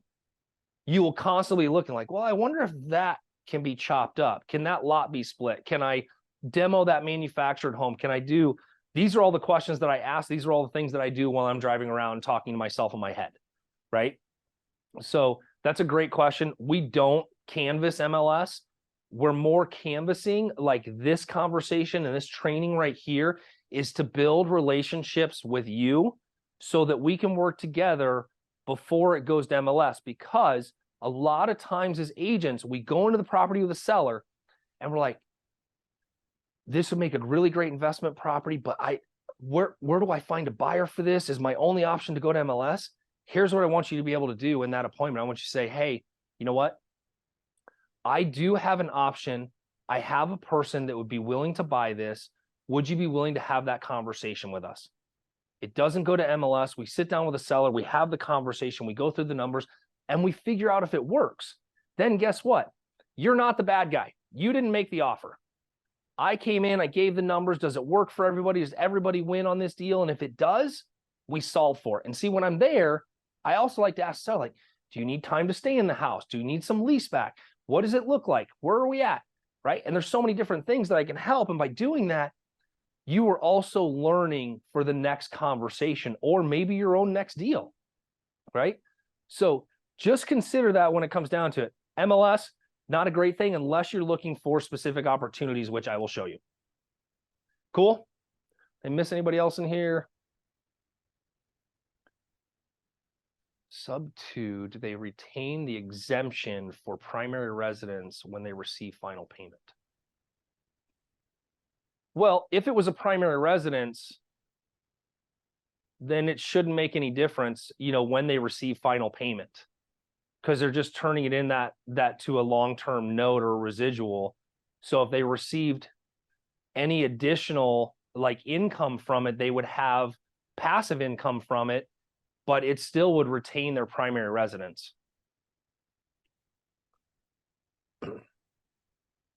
All right, let's jump in. Hey, I'm going to introduce Brandon Hare on this property because I want him to set the stage as to how we work with you as real estate agents. So let me just set the stage here. Brandon's just jumping on. Brandon and I have worked together. We have been friends for 20 years. He worked with my dad. He did some construction. We went our separate ways for a while, and then we came back and, we talked about wholesaling, which I learned from what my dad was doing. Brandon has been an expert in this and creating relationships and helping agents get the deal to the finish line. This is one of those deals. So, hey, Brandon, you want to just kind of like chime in and just kind of talk through, the agent, the situation with the seller and how you guys came up with the numbers? Yeah, sure. So this was a property that a real estate agent called me, somebody that I've worked with in the past, and she called me and said, "Hey, I've got this property. Unfortunately, the seller's wife had just passed away. They'd been in the property for, I think, 30 years. They had lived in the property together, and so she called me and asked if it would be something that we would be interested in, and I said, sure." So the seller knew that some repairs needed to be made in the property, and he was just going through, the grieving process with his wife, and wasn't really in a position to where, he was wanting to put it on the market and show the property and have people coming in and out of the property and stuff. So I met the realtor and the seller at the home, and we sat down at the kitchen table and after they had showed me the property and gave me the tour of it, we sat down at the table and came up with a good offer, a good price that they were satisfied with, and we ended up putting the deal together right then and there. And you know, that was pretty much the gist of it. So you know, I have realtors that bring me deals like that all the time. I'm obviously a realtor and love creating relationships with them for that purpose. And it was a situation where it helped him because he just wanted something quick and easy. He was moving into a retirement community.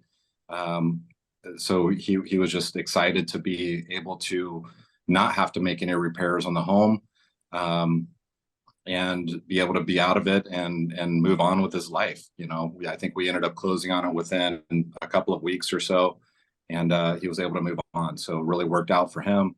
And the agent was super excited because she made her commission on it, and it was just a quick and easy deal for them. Thank you, Brandon, for that. So here's the deal behind all that is that when you have these situations, where do you go? Who do you call? What does it look like? That's not going to be this ridiculous cash offer and the lowball thing. It's really about a meeting of the minds and you knowing like what the seller's situation is, and then saying, I have the perfect solution and here's where we're going to go. And I trust these people, and we're not dealing with the cancellations and the, oh, well, you know, maybe we need less money on this because of the inspection. It's really very, very simple for everybody. And that is Brandon and I's goal when we're acquiring properties with you guys, is that we get to work together. We get to create the win-win. This older gentleman, he got to walk away and leave a lot of shit in the house. He only took what he needed. The rest of it, he left. That's one of our things that we do with you. Like, just leave what you don't want. We'll figure it out. So it's finding that solution. And again, like on this particular case, the agent could have pushed him to go to market. We can get more money out of it. His reality was, I don't need any more money. I lost my wife. Just get me out of here and make this simple. I'm okay because I don't need any more money. Just give me simplicity, please, and let me move on with my life. And we need to listen for those sellers when they're in that space. And it's okay, like, hey, do you want a very simple, quick, clean option? Because I can present one to you. Or do you really want to go through the chaos of putting it on the market?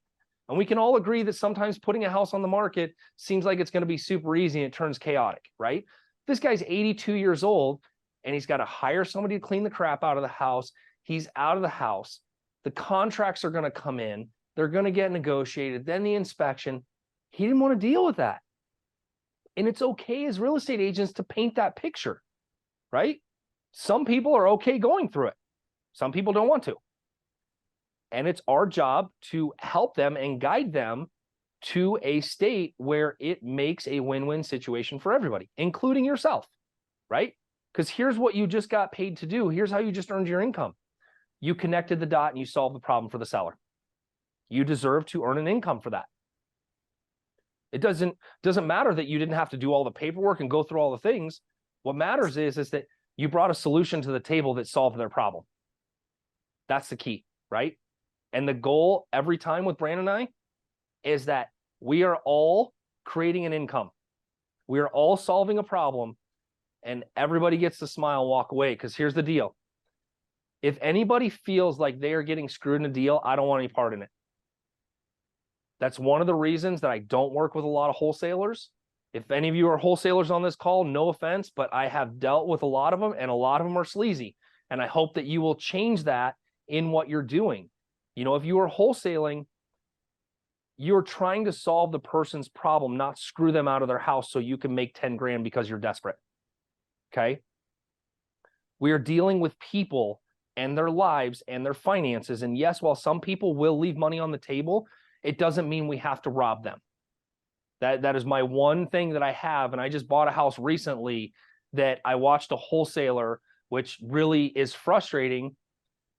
Super good on his part, not great for the seller. And if I had been involved, the seller might have had an extra $100,000 in their pocket. This wholesaler made $200,000 on a house that I just bought from them. And it just wasn't right the way it went down and the way they negotiated things. I can't help it. I'm still going to take the deal. That's on their conscience. I can't change anything about that, but that is one of those pieces where that seller, had they called an agent or somebody, that's the one where we found the milk, they might have had more money in it, but they didn't talk to somebody, right? So don't think that you're doing somebody a disservice by offering that piece for them. So this one on Maryland, here's what it looks like. Here's the comps. I think Brandon nailed it. He said, hey, I think this one will sell somewhere between 450 and 475. Right after we put the house on the market, again, my risk, I was like, maybe, looking at 350, 370, we paid 290 for it. This one's a model match, one on the market 475. Now I'm going to show you, because I thought it was tight, and Brandon and I sometimes squabble a little bit back and forth about our numbers. We do? Because I don't want to lose money, right? I have no problem solving the problem, but not at my expense, right? So, this is just a little patio home complex in Central Phoenix. One of them sold for 461. I think this was the comp that we were looking at originally. It's smaller, and it back to Maryland. So we're kind of looking at these comps and going, okay, what did this one have? Well, it was only a carport, little backyard, decently updated, new kitchens, new baths. So it was in good shape. It deserved to get its price. The thing that Brandon brought on this one, and again, this is where you see value in things. Sometimes you see it, sometimes you don't, is this particular place. That's why I'm zooming in here. There is this easement behind the HOA that all these people have extended their backyards. This one never did it, but we can, so we can add 10 feet to the backyard, which we're doing right now. It had some additional value items that gave it more potential value in the flip and seeing that. So sometimes it's just seeing different pieces. So this particular one was that. It's also an end unit. We're going to convert the carport to garage. Yeah, and the thing with that one is, like I said, the sellers had been there for 30 years, 20, 30 years, something like that. And there was just a lot of deferred maintenance that they hadn't gotten to. So, the house needed to be remodeled, and they just didn't want to deal with it. So, when the agent called me and said, hey, do you know anybody? Do you have anybody? I said, yeah, let me take a look at it and we'll see if we can put it together. The seller just didn't want to deal with it, and that's okay. But those are the perfect examples of the type of deals that we're looking for. And it helped his situation, and it gave us a good deal to work on. So it just really worked out. Okay, somebody just asked, do I have a particular buy box for deals, right? My buy box is so wide. We don't get into the big, like, tear down an 8,000 square foot house and do the luxury stuff. Like, we just don't do it. We have more of a very systematic approach on things. We're looking at manufactured homes right now that are tear downs as long as they're owned land. We're still looking at rental properties if there's some creative financing potential in it. Anything that has these types of numbers where I know that as an investor, I can make that $10,000 to $15,000 or $20,000 when we flip the house. Those are all things I'm looking at. And it doesn't matter what part of the valley. I will look at it with you and I will help determine, like, is there something here or not? Or Brandon and I will. So it is one of those things. Sometimes you got to throw things out there and go, well, is there something here? Here's what's really important. Don't send me the stuff that's on MLS, because we already know and kind of determine it doesn't work. What it is looking at things and going, maybe you look at MLS, you're like, hey, I found this manufactured home. It's on the market. It's a piece of crap. It needs to be torn down. Is this something you'd be willing to buy? I'll look at it. We'll have a quick conversation. But I do want you to understand the numbers like we're going through here is like, don't just throw things at me. Take a stab at it, practice, because then I can say, hey, this would work if we had this number. Do you want to go back to the seller and see if we can get that? Right? Because this is where my number has to be. The more we have those conversations, the more to look at things, the more knowledgeable you are, the easier it is for you to spot a deal and what we're looking for. I mean, I've got some of you on this call right now that are hunting down manufactured home lots for me. You know, I'm going to be the king of manufactured homes. It's kind of fun. It's real easy. It's a great way to create rental properties. It's a different avenue. You know, we're looking at vacant lots that we can put those homes on. And again, it's really anything out there that is potentially going to make money without a lot of risk. I don't mind the risk of putting money into a house and those types of things. But like if you see these houses like Maryland, oh, let me go to the sheet on Maryland. So Maryland, here's the numbers. I hope that answers the buy box question. One thing that I didn't cover terminology at the beginning of this, and I should have, is understanding the lingo that people throw out there on Instagram and YouTube is the ARV, which is after repair value. How do we get to after repair value? So many people are like, hey, you know, I bought this one at 70% ARV. Well, it's 70% minus the cost of renovation. So on Maryland, if you look at this, which is kind of crazy, and again, some people are like, there's a $200,000 spread in this. This is such a great deal. I'm like, dude, you're not, or ladies, gentlemen, you are not going in and understanding what the cost is to do all the things in that $200,000. So I want you to see this really closely on this sheet because we're in the middle of remodeling this right now. We bought it in July. It's 1,530 square feet. It's a 2.2, $330 a month in HOA fees. We paid $290 for it, right? Then there's $15,000 in wholesale commission fees above that, which went to the agent and Brandon.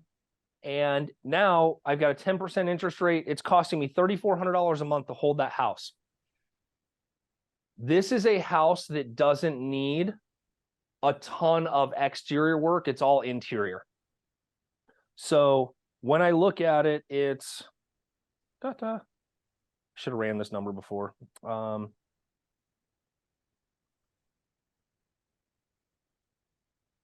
So this one's right on point. $85,000 what we're going to put into it. It's $55 a square foot. That is new kitchen, new bathrooms. We filled in all the concrete, all the sunken living room and bedroom.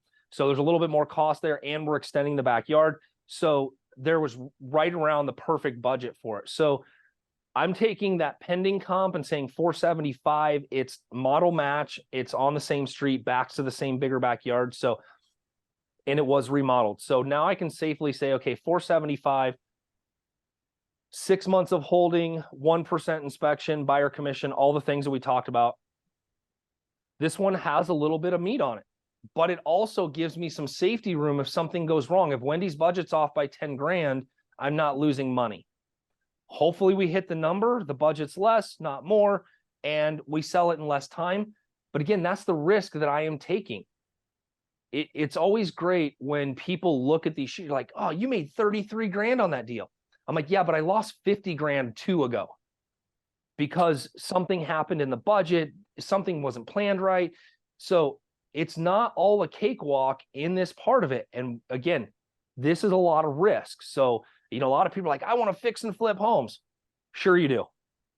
Until you lose a bunch of money. And then you figure out, shit, I wasn't prepared for that. Right?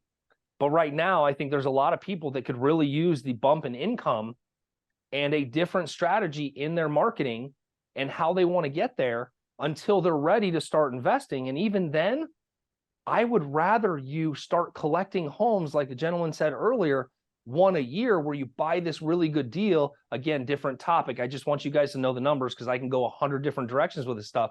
But the better you are at this, the better you're going to be at generating long-term wealth and net worth going forward, rather than what we have been taught in this business to focus everything on transaction and gross commission income. That is your job. That is how you create income. That is not how you create wealth. You create wealth by knowing this freaking market at like the back of your hand and how to move things, turn things, and make it a gigantic chessboard. This is something I wish that my dad had taught me a little bit more when I first got in the business, but it took him dying and it took him working for a bunch of asshole investors for years and selling his soul to the devil before I realized, F a bunch of that. I'm not doing it for these greedy bastards. I'm going to do it for myself, and then I'm going to teach my clients how to do it. I'm going to take my clients from being a home buyer to an investor and help them create wealth. So I have this saying that I would love for you to take on, and it's with every client. I will work with you, but I will not work for you. I am not your chihuahua. I am not your beating post. I'm not any of that. I have put my time in this industry. I know what I'm doing, and I will work with you, and we will solve the problem. We will get the house sold in one way or shape or form, or we'll do investings, but we will work together because we're a team and we both make money in this. This is not one-sided. It's one of the reasons that I don't work with a ton of investors on fix and flips. I did years ago, but we were partners. But some agents, like, they go find a deal like that house on Carroll and they sell it to the investor, and then they manage the job so that they can get a commission here and a commission here. And by the way, that investor, if they don't make enough money, they start dipping into your pocket, even though you did your job and you can't control the market. That's where my frustration came in, watching my dad with people that had a lot of money and my dad working for pennies on the dollar because he didn't value his knowledge. And I just refused to do it. And so now it's more about, hey, I'm going to do this and keep working towards it. And I'm going to keep teaching my industry how they can do it as well, because I do believe it makes you better. And I believe that it's awesome when you're market proof and you can go work for yourself every day if you really want to. Because a lot of times I'm the buyer, right? Doing this with you is generating business and opportunity for both of us. And it's also generating knowledge so that eventually you are starting to capitalize on these deals, not just for income, but for future. Okay, I'll get off my soapbox now. All right, so that's the Maryland deal. That's what a great flip looks like for us. Everybody made money. Everybody wins. We solved the biggest problem for the seller together, and now we can move on and go do the next thing. And the best thing is, agent didn't have to do any paperwork, didn't have to go through all the stuff, didn't have to put a sign in the yard. Like, she got a real net commission, which all it took was having the solution or tool bag to give to the seller.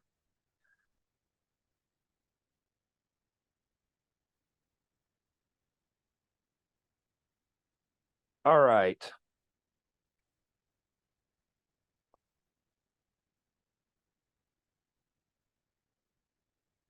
Okay. Here's a more creative deal that I'm going to spin through this with you guys. And this is why it's important that if you have something and you've answered those questions and you have some knowledge that you share with me, and I'm like, well, maybe we can present this to them and maybe this is what it looks like. So I want to show you this property. I'm going to pull the email up too. Let me see if I can find it while I'm talking through this. One of you asked about, do I put things in writing? I want to actually show you the email that I sent to these sellers. So let me paint the entire picture for you. Some of you have had these calls, okay?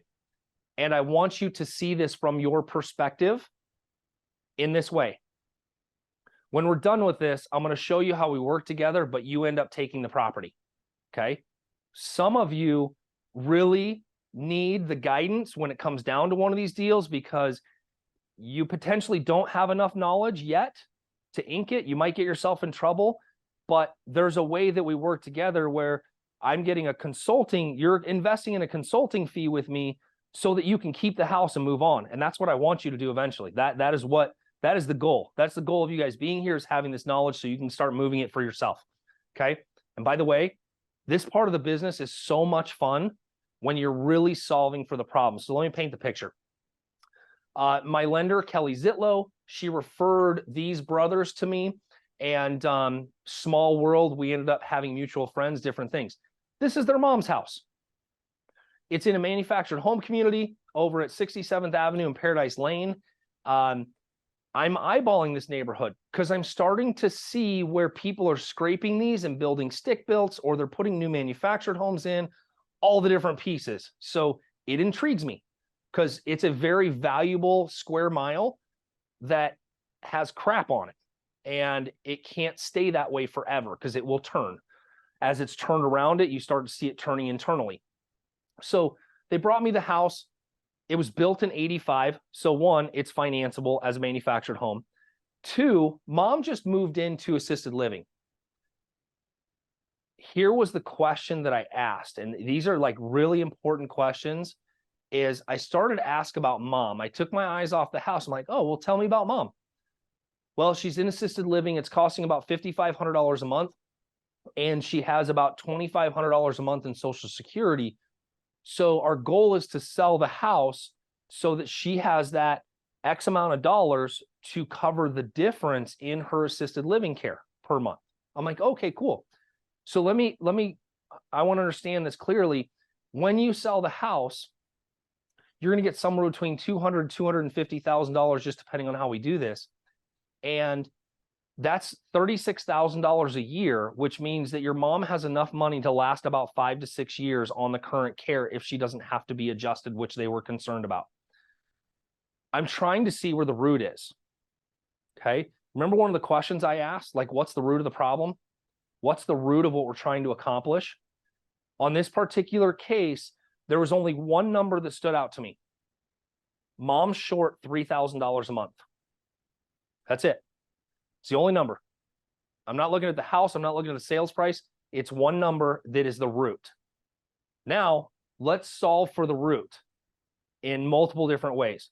So I brought this email up and I said, look, guys, mom's stuff is all over the place. The house needs paint, carpet. It's in good shape. It's got a metal roof. It's got a big yard. It's all these things. It's great. And a hot tub that didn't work. And it's got a 2-car garage. For some odd reason, I put the rear of the house up here. But it's older, right? So here's the deal. We started looking, I'm like, okay, if we put it retail, we're going to be about $280,000. That's probably about our retail. If you guys go through, you get a dumpster, you clean all this stuff up, we do the paint, you put about $10,000 in repairs in it, you're probably going to net somewhere around $250, provided everything goes accordingly. By the way, we're in a first-time home market here. We're $280. The good news is this is financeable, but we're going to have some repair issues. Like you can see the eave on the patio, like that's going to be a problem in this price range.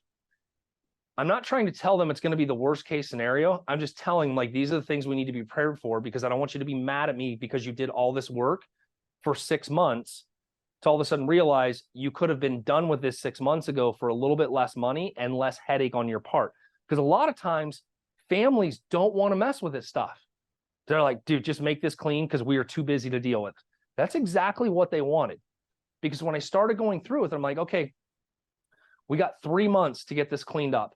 Another 45 days to get it sold, another 45 days. So we're 6 months into this. Mom's running out of money.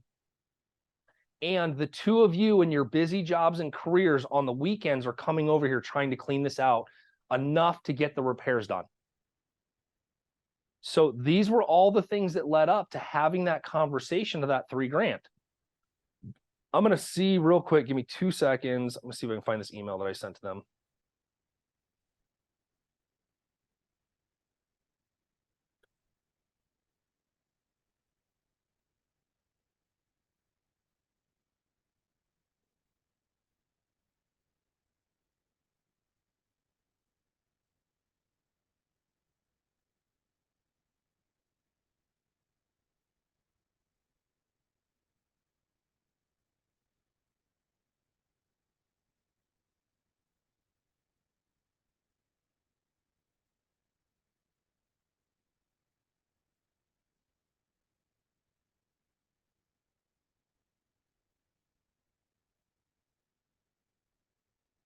Feel free to jump in and ask any questions while I'm looking for this.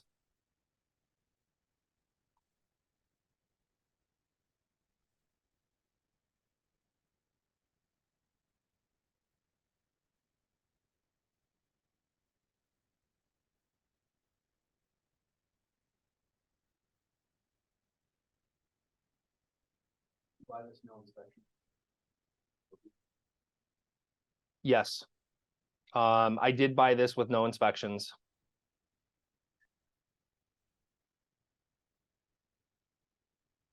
Okay, found it. All right.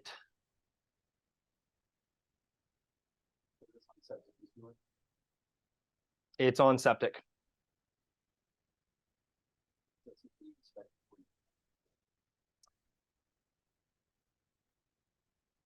Well, we did a septic pump insert on it like we normally do, just to make sure. Where's the email? Is it here? Okay, let me walk you through this. I gave them 3 options. Okay. Traditional as-is option. So kind of like that house on Carroll. Utilities on, leave the stuff. This is what it's going to look like. And this is how I cut it down, right? 10% cost of sale, 6% real estate fees, 1% closing costs, 3% negotiated room for seller concessions if need be. 2 to 3 months of taxes. So we just went through all the things, right? So when it ended up, they might end up around that 240 range as a sales price and their net, right? So here's how I broke it all down for them. Traditional sale, 275, cost of sale, approximate repairs, holding costs, which is utilities, taxes, approximately 6 months of timing. They clear 225 at the end of the day. Now, as is, investor offer, off market, $200,000, right? Just straight out, leave everything. This is what it looks like. Now, started going down towards it, and I did the last offer because it was free and clear. If you look at an as-is sale to investor off market, $200,000 net offer plus seller financing. Principal and interest payments of $3,000 a month. Pay attention to that, because let's go back to the root of the problem. What was the number? It was $3,000. Terms would be negotiable for how long the note would work. Over 5 years, this would increase the money towards mom's care by nearly 2 years. This goes back to our financial literacy of showing people how numbers work. And what's crazy is the amount of our clients that are not financially literate, and we need to explain things to them in layman's terms. The goal here was $3,000 a month is what they needed to cover. Now, I could have gone out and used private capital to buy this house. And we're going to get to the next stage of this in just a second. But seller financing, what I told them, like, I'm going to go borrow money to buy this house. You're going to get mom's money. And how are you going to grow that to offset that $3,000 a month? Well, the typical answer is, well, we'll just put in like a 3 or 4% money market. I'm like, well, we can grow that faster if you want to leave the equity in the house and be the lien holder on the property. And we started walking down the road of seller financing. Those are the options I gave them. We went back over, sat at the dining room table. We walked through it. They wanted 210 for it. I was okay with it because there was a different looking at this property. So for the gentleman that asked, like, am I scrubbing MLS? If this was an MLS, I would look at this a little differently. And here's how I looked at this. And this is why no opportunity where there's something is worth having the conversation over. Even if it's 5 minutes, even if it's an email to look at it and go, yes or no. This is the reason why. And I'm always going to give you a reason why. If I can pick it up for this number, I can do it. If I can't, that's okay, right? It's an opportunity. It's a conversation. It's a letter of intent. It's kind of like a letter of intent. It's really outlining their options. So when I go on appointments, I will outline 3 to 4 strategies for the seller. They get to choose their own adventure. They wanted to put it on the market, cool. They know what the ramification is. If they want to sell it as is on the market, they know what that's going to look like, and they can do the easy, convenient thing. I also asked them if they wanted to keep it as a rental. They didn't. That was off the table early on. So I did. That's the risk, right? That Yep. you might not sell. So let me go back here.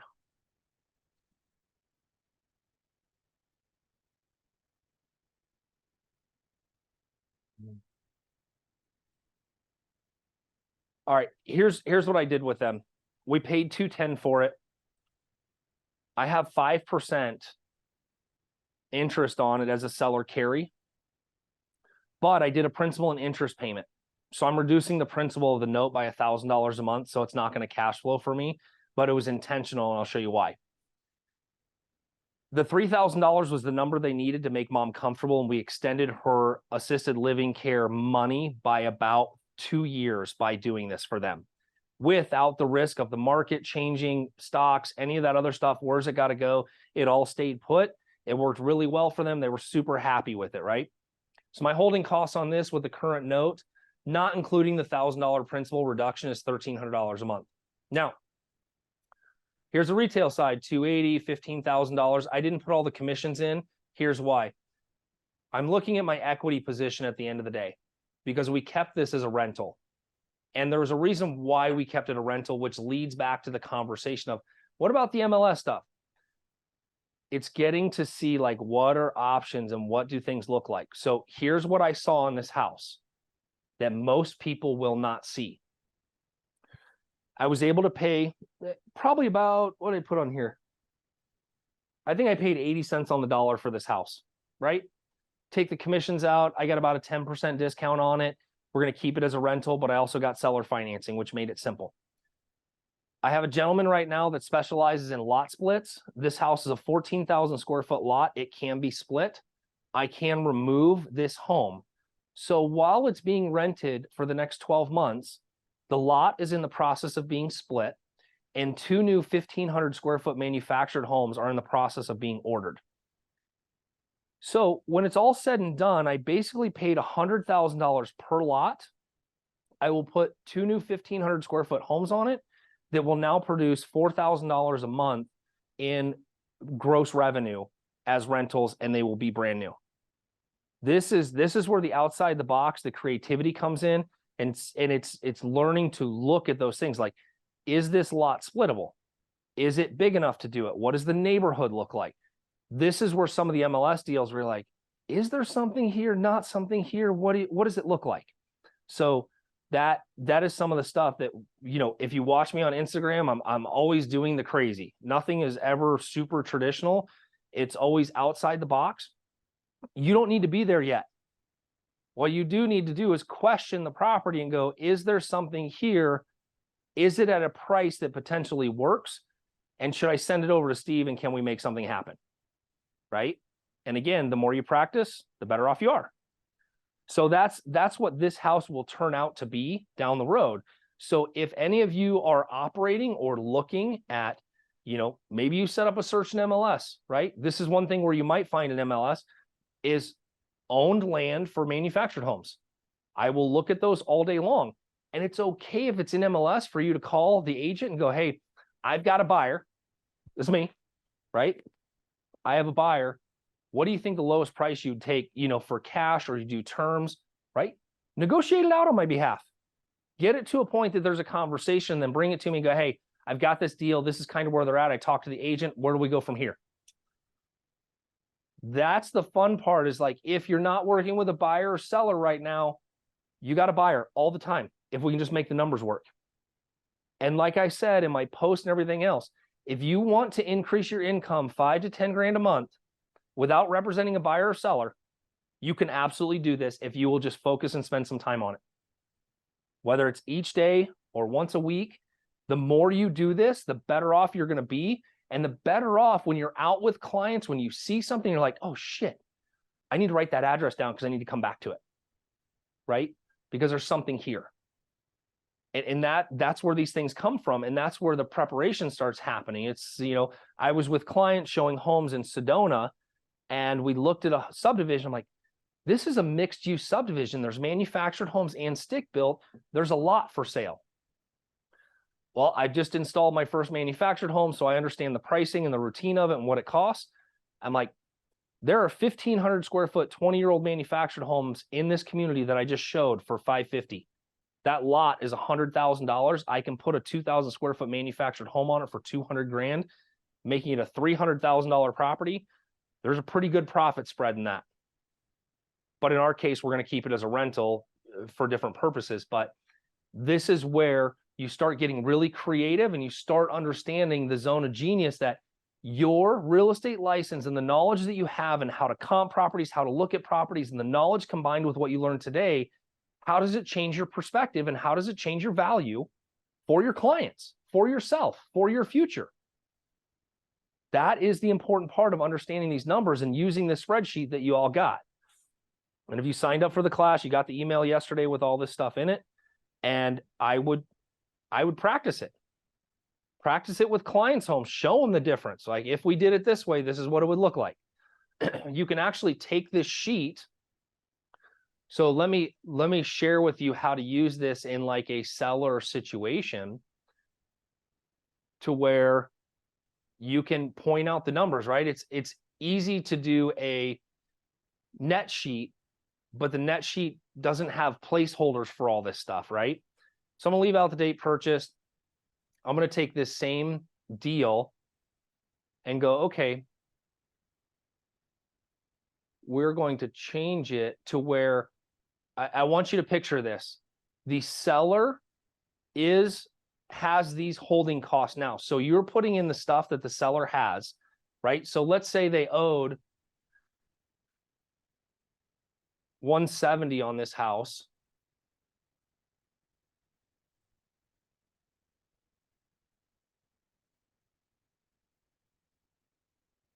And we'll just keep their interest rate at 5, right? It's not going to factor principal and interest, but it's close enough in most people's mortgages.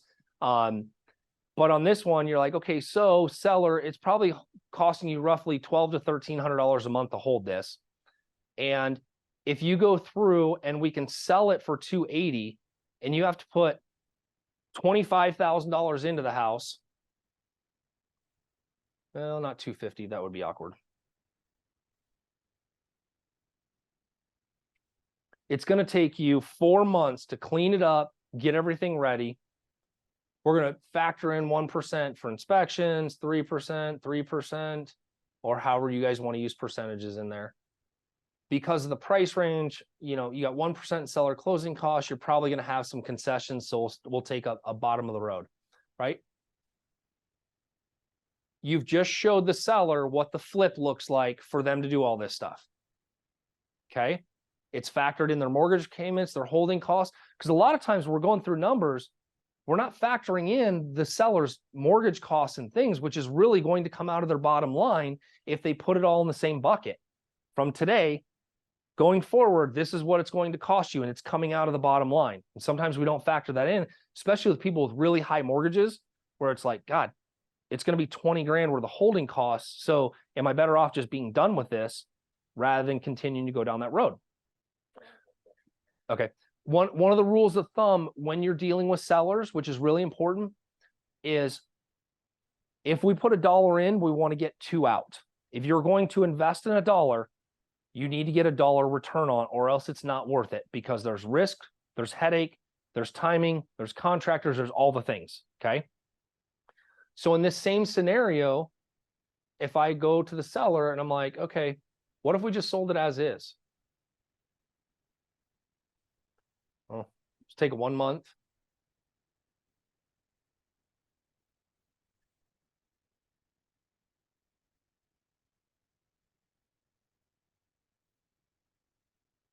Why is it doing that? Oh, so it's done.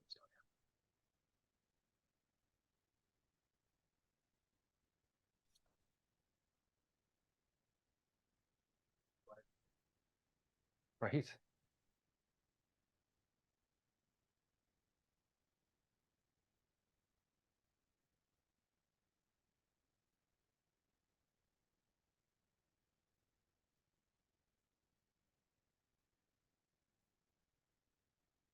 This is where it kind of comes into play, where the numbers, where you're showing the seller like, hey, if there's no commissions, no anything, you can profit $21,000 and be done.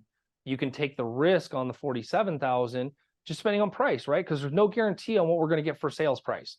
And you can kind of adjust that back and forth when it comes down to it. So this is what it looks like when we're explaining it to a seller and understanding what their mortgage is, what the time is, what the cost is, and understanding like, well, and by the way, what if you're remodeling that and they want to do a kitchen, and this one was, I think, 1,500 square feet. So if we use the same 55 a square foot,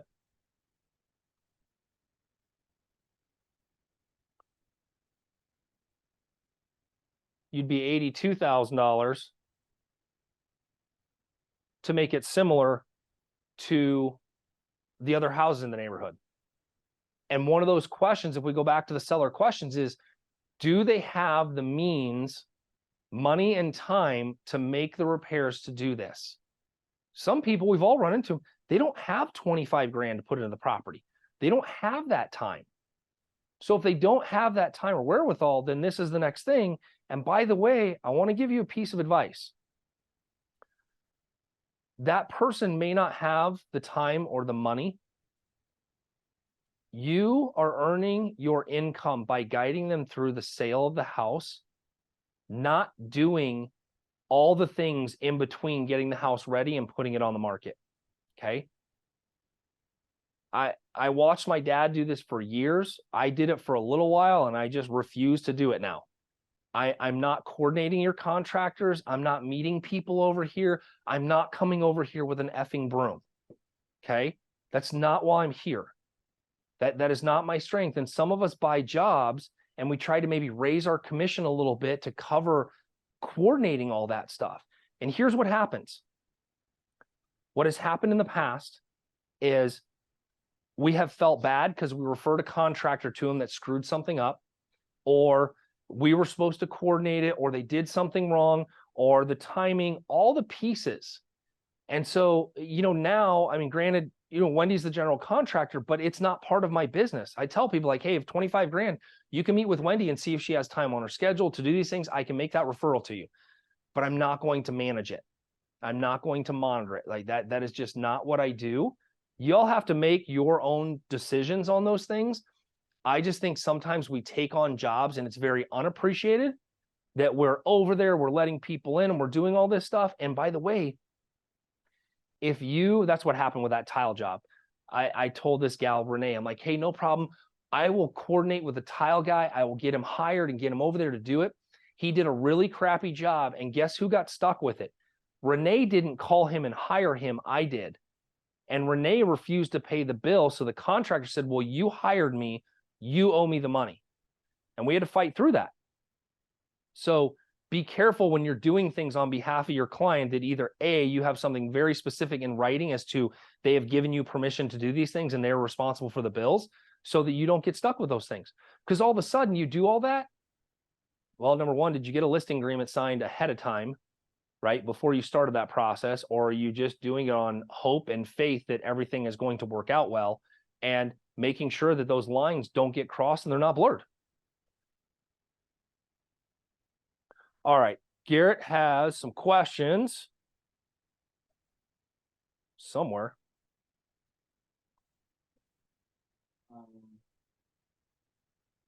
Find the first one, just we don't skip on. Okay.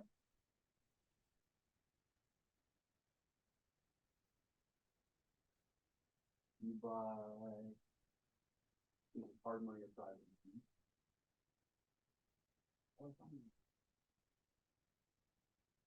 One of the things was asking, do you buy with hard money or private money? As you are moving through this, I use everything with private money. And what I mean, the difference between hard money and private money is hard money is going to be through traditional people, Capital Fund 1, LM2, Brad Fry, all these people that are traditional hard money lenders. That's what they do. Their rates are higher. One of the goals in your sphere of influence is starting to have conversations about where people are investing their money and what their rate of return is. By asking those questions, if somebody's like, oh yeah, I've got $500,000 in a 4% money market, you're like, I can make you an extra 2 or 3% on that annually. Would you be interested? And it would be secured by real estate. This is how we raise the capital to buy houses. And we did it through our clients. I didn't go out and post Instagrams and do webinars. I did it one conversation at a time. And that is how we've continued to raise capital to buy houses, to solve problems just like we do. The cool part about it is that when you have this conversation with a client, they have an amazing feeling about the investment that they're having. They're not just getting an 8% return from Apple. They're getting an 8% return on their money that's secured by real estate, and they are helping you. And when your investors and your clients see you winning, they love that. They love to be part of that investment. I have several older investors that are in their 70s that love to just have conversations like, how much money did you make on that one? How do we do? What's going on? How's your family? What are you guys doing? Right. And that is a lot of fun to have when you get to the point of those relationships where those people trust you with their retirement, with their life. And now you're going to. You also have to understand too that you're taking on a very large responsibility, that you can repay those debts and that you're not just taking things on. Okay. But when I first started, it was a lot of traditional hard money, and it was hard to operate because you've got to have 10 or 20% down. I think a lot of the hard money lenders are closer to 20 right now, some even 30. So you have to have that money to put down, and you have to have the money for repairs. So I couldn't do all the things that we were doing if I had to do traditional hard money. That's why I started figuring out, if I can show my clients how to invest with me and let me take the risk, they have the reward of just getting a constant 8% return, and I take on the risk of the property. It satisfied both people, right? The investor didn't have to own the property. They weren't worrying about their profitability on the end of it. And that was how we started to create those relationships. So I encourage you to start having conversations with people and just asking questions. You know, where's your money? What are you invested in? Would you consider investing in real estate if you didn't have to manage it or mess with it? Those are the things we start asking, and that's where we started raising capital. Are you using title rep to skip trade? Actually, we don't use our title rep to skip trace. We get a lot of different lists from Lawyers Title and going through that. But I know that Brandon has a virtual assistant that's doing skip tracing. I don't know all the software, to be perfectly honest with you. I know my numbers really well, and I know how to have this conversation with you really well. To dig the other things up is not my specialty when it comes down to that stuff. It just isn't. We don't chase things down.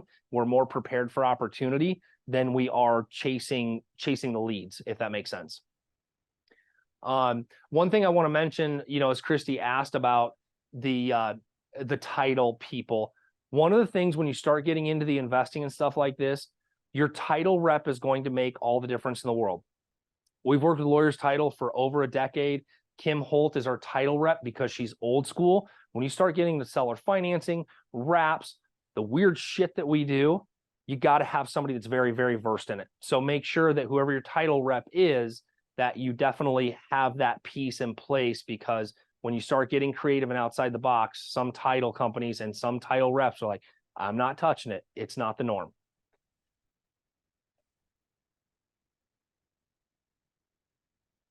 Okay, so Gabe asked, if my total monthly costs $1,400, how are the sellers getting the $3,000? That was in that spreadsheet. It didn't factor in a principal and interest payment. I did an amortization chart for them that gave them a principal interest payment. Most of the time, we're just dealing in interest only payments when we're dealing with our hard money or our private capital. On that one, it was just taking $1,400, and then you gotta take all the additional holding costs out. And we did the $200,000 that I borrowed from them, and we amortized over at 5 years to basically pay the note off in 5 years by getting to that $3,000 a month, which ended up being 5%. Got it. Thank you. Absolutely.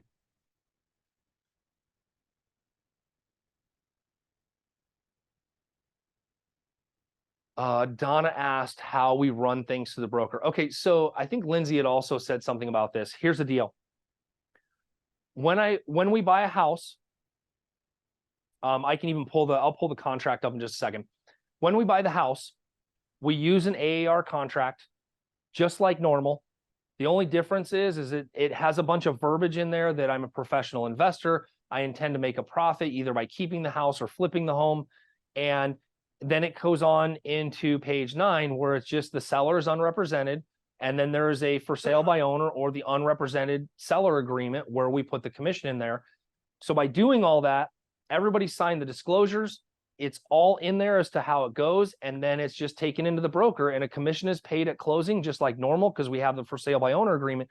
There's 2 reasons we use the for sale by owner agreement. One, it does cut that agency relationship, right? Because some of us are being called out as a listing appointment, and it turns into, we went through all these numbers, and now I'm going to do a for sale by owner agreement so that I can kind of cut that tie and then move into, now I'm going to be the buyer, and then explaining to them that once I get to a net number, so say it's $200,000, and I want to bring $10,000 in to Limitless Real Estate Strategies, and I need to pay you a $10,000 referral fee, I'm going to tell the seller, hey, this doesn't impact you at all because it's a cost of sale. So for tax purposes or anything else, but I'm going to raise the price from $200,000 to $220,000, and you're going to agree to pay me a commission on this. This is how I keep the lights on in my building and how I pay payroll. And I haven't had anybody kick back on that, right? So now I have those documents. I submit everything to the broker, submit everything to the title company. Title pays the referral fee that's instructed, and then they pay real broker, which is where I'm at. And all that goes in and flows just like normal. Here's the piece that's also very important as to why we do this. I had actually, Brandon and we were having conversations when we first started. He's like, I don't understand why you're doing this. Here's why. Okay. If you start doing flips or you're doing wholesaling, depending on how your accounting works, as real estate agents, this is our primary business, right? This is what our taxes are based on. This is what our income is based on. This is how you qualify for things in the future. Some people say like, well, you're just going to get taxed on that 10 grand. Yeah. And when you flip a home, you get taxed at the same amount of money. Okay. So if I make $40,000 on a flip, I'm still taxed at 30%. If I pay $10,000 in commissions, I'm taxed at the same rate because a flip is ordinary income every time. The only difference is on flip income, that's sporadic, off-book income. You can put it into your P&L, but it's not consistent income. Guess what is? My 25-year career in real estate, where I'm taking profits, pre-profits from the property and paying myself in order to do two things. One, keep my P&L very bolstered for the banks so that I can qualify and I show income. And number two, it goes back to the brokerage, right? I'm investing, I'm paying my caps, I'm doing my things. I'm trying to get there as fast as I can to my elite status so that I can receive my shares that I get for hitting that. And if I pay myself to do it, guess what? The rewards that I get down the road are very, very intriguing. And that was why I'm like, well, I'm going to play the game. And this is how I'm going to play it. I'm going to pay myself to buy houses. And I'm going to meet my caps. And I'm going to take my stocks and my stock match and all the other things. That's another side of the investment. That's why I started doing it. So that's how I get it from into the brokerage. Oh, do I ever rent to own? Yes. From Amy, we've done lease purchases. I've got a couple of clients in lease purchases. In that, again, whole nother topic. It's a really good exit strategy, sometimes out of a flip that might be a little bit less profitable where you can kind of go down that road. So yes, we do lease purchases. Part of it is knowing as you go forward, right? The purpose of today was knowing the numbers and knowing that there's another source or stream of income to allow you to be market proof. Now, if you move forward in this, now it's kind of the next phase. What if you find something like 66? You're like, I really don't want to keep that as a rental, but I got seller financing. Well, I'm just going to turn around and do a lease purchase. So I'm going to sell it to somebody for $300,000 on terms, and they're going to put $10,000 down. They're going to lease it for $2,200 a month, and then they're going to buy it in the next year or two. You're not getting a whole lot of profit up front. You got a little bit of down, but if it was going to be a rental property anyway, it might be worth it, right? And by the way, if they do a lease purchase, you also have the option, if you made $100,000 on that, to 1031 exchange that and not have ordinary income tax on it. That's the problem with flips that a lot of people don't realize is like, yes, it shows $100,000 spread, but after you pay cost of sale and you pay taxes, the profit really isn't that great unless you're doing it in volume, okay? That's why I prefer to keep things as rentals when I can, or at least rent them out for a year and then sell it and be able to move the money into another project because it makes more sense. If you can afford to hold it, maybe you have a partner. This is where we start creating wealth and we start creating future legacy. What else you got? That's another buy box for property bring. Got it. Okay, well, these are the numbers and the stuff this is the important part of it. So what's next? How do we go through this? How do you start this process? How do you get really good at it? Okay. First of all, I want you to be as confident in yourself as a buyer as your confidence in what you sell to buyers and sellers as representing them as an agent. This is like the most critical piece, because I guarantee you, every one of you would raise your hand right now and said, if I knew how to do this 10 years ago, I don't know how many opportunities I missed. And this is the regret I'm hoping to stop right now, is that you never look back and go, I wished I would have. I do enough of that looking at my dad. I do enough of it in my own career. You know, Brandon worked with me during the foreclosure days. It really sucks to look back and go, I wish I know now back then, right? I totally botched that saying. But you know what my thing is, right? If I had all this knowledge right now and I applied it back to 2008, rather than running around vacant shitholes, fighting with homeless people and stripping the wires out of things and making $750 after managing a house for 7 months for Fannie Mae, I would have been raising capital and buying the $20,000 homes. And I'd definitely be retired at this point. But I didn't have the mindset. I didn't know how to raise capital. I wasn't financially literate. I didn't understand it. And so I'm hoping this makes a huge impact in your life, is understanding, holy shit, I have a real estate license.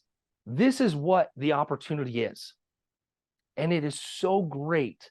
But so many of us spend our entire career serving everybody but ourselves. And I want you to kind of sit back like on the airplane and think about the oxygen mask coming down. And what do they say? Put it on yourself first and then your kid. And what we've done is, if this kid is your client, we are constantly putting the oxygen mask on them, and we are depleted. And we're not taking our skill sets and we're not applying it for our own benefits. By the way, you have absolutely every freaking right to find a deal that's at 50 cents on the dollar and keep it for yourself and not bring it to an investor, not bring it to me. I learned that the hard way. I watched my dad sell his soul to Satan every time he picked up a great deal. And that jerk would pay my dad like $3 or $4 grand and he'd make 100. And I refuse to do that. And I hope that you will see that and stop, doing everything for everybody else and start thinking about yourself and your own family. Because what I don't want anybody on this call to do is experience what I experienced with my father. Is looking back and going, 40 years in this business, serving people, making people money. What do I have to show for it? We have one of two ways to get there. You can grind it out, have a big team, do a gazillion sales a year and be putting money away, which is your own money. Or you can take your skill set and your knowledge and you can go create money. That's what we're doing here, right? Just by these strategies today, you can create money doing this, and it's going to be income right now. But eventually you're going to be able to create equity. You're going to be able to create other sources of income and understand what the value of having your real estate license is and the value of the knowledge that you have in your market. And the more knowledge you have, the more things that you have, the better you serve your clients and the better you serve yourself. And I think that is very, very important to understand. So let's talk about this, right? Practice is everything. I recently spoke to about 1,000 agents and I asked, how many of you are taking time every week and scheduling an appointment on your calendar to serve you as a client? You see, in my business, I am the investor. I am also the acquisition person. I am also the realtor over here, but I take time for me as the investor. And I will go and practice. I will look at properties. I will take pictures. I will I'll take Wendy to go look at something. She's like, no, right? If you're not doing it, it's not going to happen, because all of a sudden opportunity is going to rise out of nowhere and you're going to have a panic attack and not how to capture it. This is part of knowing how to capture it. Take wholesale emails. We all see them, right? Look at what they're pretending the value is and what the price is they're selling it for, and plug it into the spreadsheet and go, does this actually work? It may or may not. And compare it to the emails, right? Or compare it to the comps. It's important that we do this and we schedule an appointment. Back to what I said, out of those 1,000 agents, zero people are taking the time to be the buyer. And I think right now, a lot of us have the time to do it. We're just not willing to do it. And we sometimes don't see the value in doing it. Fill out that spreadsheet every time. Plug it in, play with it, tweak it. What if I could get to this? What does this look like? It's just going to make you better at what you do. Schedule a couple hours a week, put it in your calendar, do it. Talk to your spouse, your partner, team member, somebody. Do it with somebody. Go through it. Have some fun with it. If I gave you right now, I want you to think about this. If I gave you $500,000 of Monopoly money right now, how would you spend it? It's all you have, so your only goal is to grow it. So how much risk are you willing to take? What do you have? And the reason I say that, if you're not practicing these things, and all of a sudden tomorrow you inherited $500,000, do you know what to do with it? Do you know where to put it? Do you know how you're going to grow it in your knowledge? You know, in the book, The Millionaire Next Door, the one thing he talks about these 10 millionaires he studied, every one of them used their zone of genius in their career to influence their future wealth. They didn't just work in it. Like an auctioneer, he was like, oh yeah, he's like, I get dibs on so many great things because I know the value of that piece. And when it doesn't sell at auction, I get to buy it. Same things with houses. If you start understanding the value and the knowledge that you have, you see things different than the general public does, which allows you to capture certain things. Okay.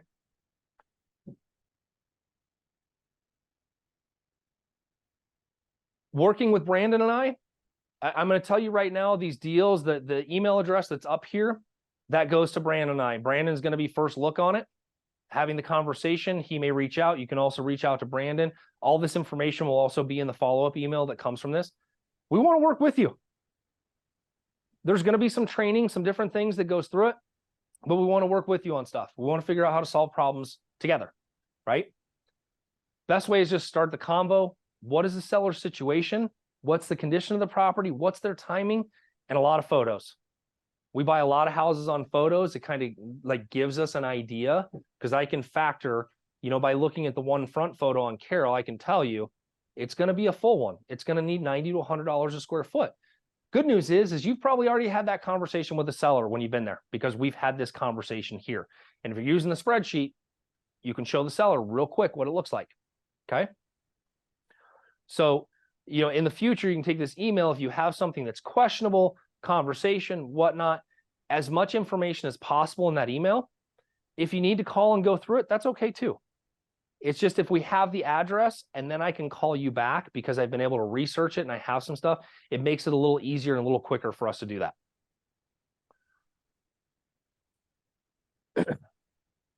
I'm going to ask for some love, some shout out on Instagram today. Any takeaways that you guys got, really important. The other thing too, if you haven't, I want to open your mind to what is possible. Okay. I took an 18-month journey. I worked with a ghostwriter. I published my first book in June.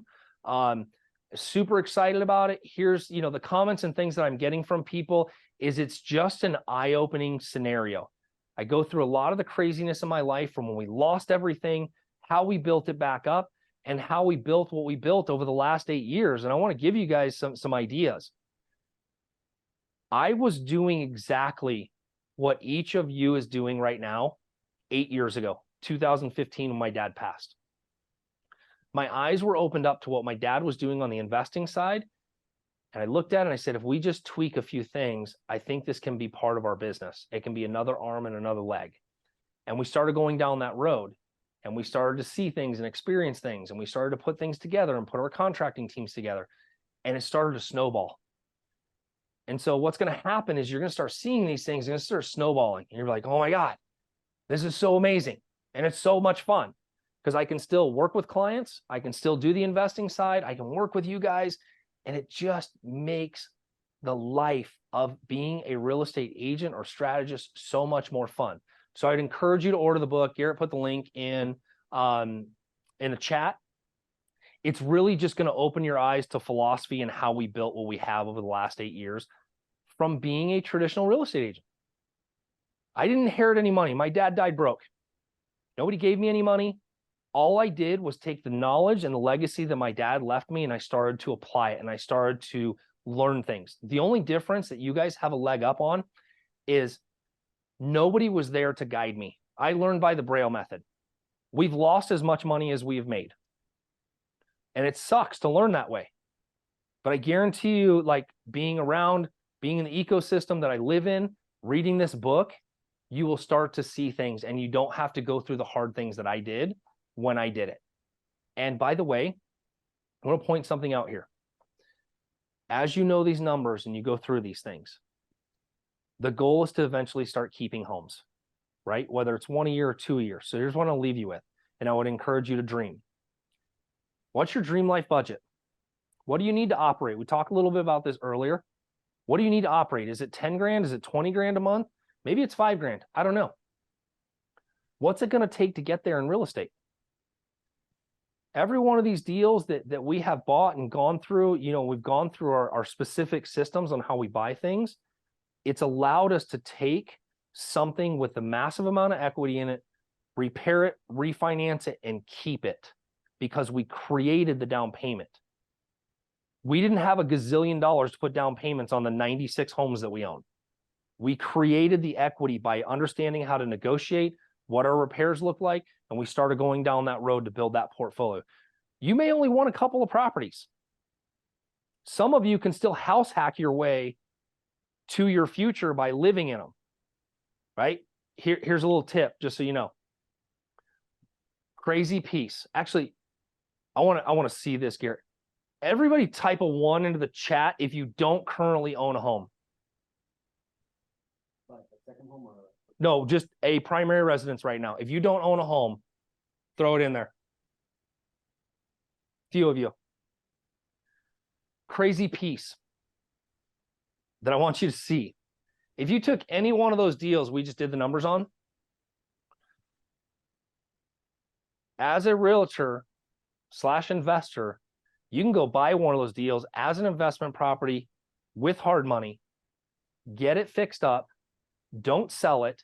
You're going to go move into it and you're going to refinance it owner occupied. You're going to have a boatload of equity in it. It's going to be remodeled and it's going to be something you keep as a rental. It is a crazy scenario on what can absolutely be done right now. And for those of you that have a bunch of myths holding you back, I'm telling you, I break all of them in the book. There's nothing off limits. Here's what you have to be willing to do.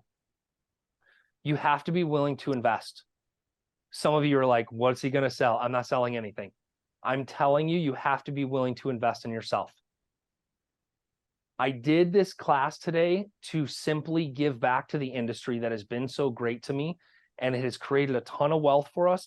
And I believe that the more knowledge you have, the more we win together, and the mindset is changed, and we serve our community and our clients way better than we could traditionally, right? So I'm not selling you anything, just an FYI.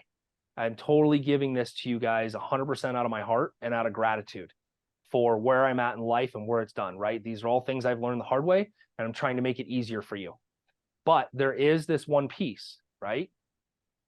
If you're willing to invest in a mentor or a coach or something when it comes down to one of these deals, hey, I found this. I really want to keep it myself.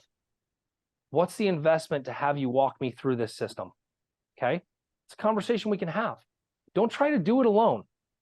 Because I guarantee you the stuff that I've learned on how to refinance these things and how to move stuff, it all starts when you buy the house. And if you screw it up when you buy it, you can't fix it after that.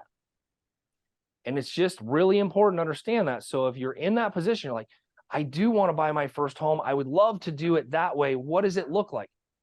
I'll coach you through it. There's going to be an investment because it's my time, right? And I only have so much of it. And I gave as much as I could today because I love our industry and I think we can be better. And I don't want anybody to ever end up like my dad. And I want to be able to have better relationships with each and every one of you so that we can all win together rather than this constant industry pissing contest.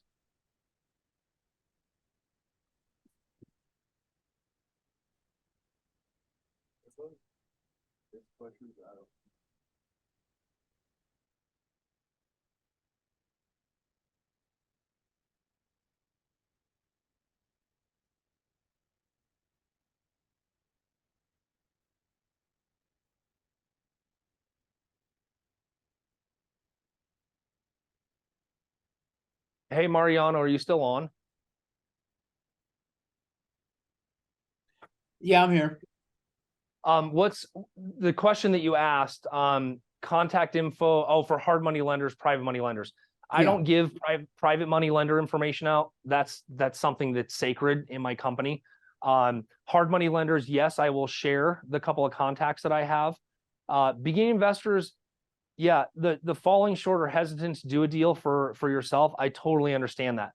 One of the things that I did start early on was I partnered with people that had money. I did all the work, we hired the contractors, we did the things, they paid all the bills, and we split the profits. That was a way that got started. And the more they trusted us, the more we were able to lean into the relationships with them. Starting off with hard money is very hard because the relationship has to be established and we're going to have money to do it. Now, I will tell you this. If you have equity in your home, or you have maybe a rental property that has some equity, some of the hard money lenders will do what's called a cross collateralization, where they will basically attach a second position against a primary or a secondary so that you don't have to put anything down. You just have to remember what you're sacrificing by doing that. So you want to be careful with it. That's why, when you're in the beginning stages, you want to look at it, you want to practice, you want to make sure you're not jumping in too deep without having some sort of safety net. Yep. Yeah. makes sense. Danny. Thanks, Steve. Yeah. Hey, Steve, thanks for putting this together, first of all. And Absolutely. I hear you loud and clear. I took your dad's classes back when he was on 16th Street. As a matter of fact, I might have met you because he did introduce the boys. But like your dad, I was one of those that made $3,000 to $5,000 per deal, while the investor guys made the money. And if I had to do it over again, I'm smarter, a different approach. And thinking about getting back into it, it's a little bit tougher to do than it was back then. Pretty much did it from 2008 to 2012. Small book of investors, and made several of them pretty wealthy. I didn't have the capital to do the means, and more so the knowledge to do what it took. Kind of hindsight 2020. Should have a different approach. But anyway, the question I have is, back in the day, I would walk into a property and within 15, 20 minutes know at a glance how much money we needed. It was $1 a square foot to paint, $1 a square foot to put flooring in there, cabinets for 10 grand. And in 10 minutes, we can throw some quick numbers because it's a pretty fast moving game. We were buying properties down at the courthouse with John Ray. So my question to you is, do we have kind of rule of thumb numbers at a glance that we can walk into a property? And I know that material costs and vendor costs and everything else has increased probably threefold. Rule of thumb, what kind of costs we're looking at? Flooring, general costs, flooring, paint, that kind of thing. Yeah, so general costs, I'd love that. I do the bigger breakdown of about $50 to $55 a square foot for a house, which is a quick, easy number. I'll give you some breakdowns. This comes straight from my wife, so I know how expensive it is. You can, on average, plan for $10 a square foot in a house. I don't care if it's tile or carpet. For demo, removal, it's about $10 a square foot. Flooring is not cheap. Okay. Obviously, you can cut costs and buy cheaper tile, things like that. But that is our average from our P&Ls over the last 12 months, is about $10 a square foot. And I don't care if that's laminate or tile. It's not super high end. It's not super low end. It's medium end. On paint, you're about $3 to $3.50 a square foot right now, interior or exterior. Okay. The average kitchen with appliances is about $15,000 to $17,000, including granite appliances for like your average small kitchen. Bathrooms are probably between $500 and $7,500 right now. Okay. That's good. So kitchen, you were looking at 15 to 20, you said? Yeah. Okay. All right. Yeah, Yeah, I 'cause know we that watched- everything's gone up considerably. Yeah, it's gone up extremely. Like, I mean, I remember we used to buy kitchen cabinets for the average kitchen for about $2,700, and they were good cabinets. Yeah. And now I think our average is about $7,500 just for cabinets. Right. Okay. Well, thanks. That helps a ton. Absolutely. And again, thanks for putting this on. Hey, I've got a question for you though. Yeah. In those days when you were working with those investors, did it ever cross your mind to try to borrow money from those people or try to partner with them rather than just doing the legwork? Well, I'll tell you what, and the market kind of dried up pretty quickly. Most of the guys that I was working with were working with people that they were borrowing money from, and yes, I considered it, but again, I was kind of working with blinders, if you will, and just looking at the deal in front of me,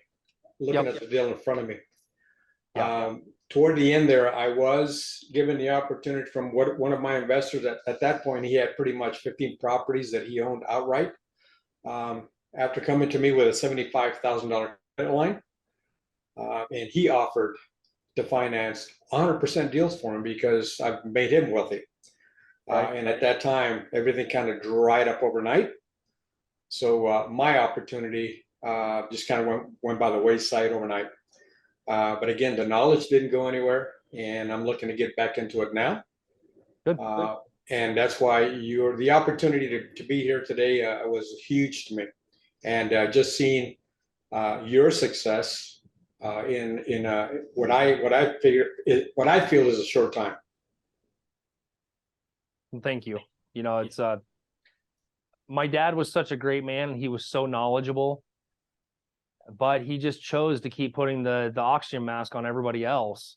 Yep. And it was kind of to his detriment. Not that he couldn't have done both, but at that time, I always go back to it. I know Brandon and I have the same conversation all the time. It's like the amount of $20,000 homes in Maryville that you could have paid 22% interest on and put a fence around it for a decade.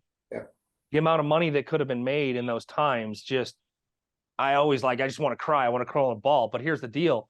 The two best times to plant a tree, 20 years ago and now. Yep. So it's never too late to start.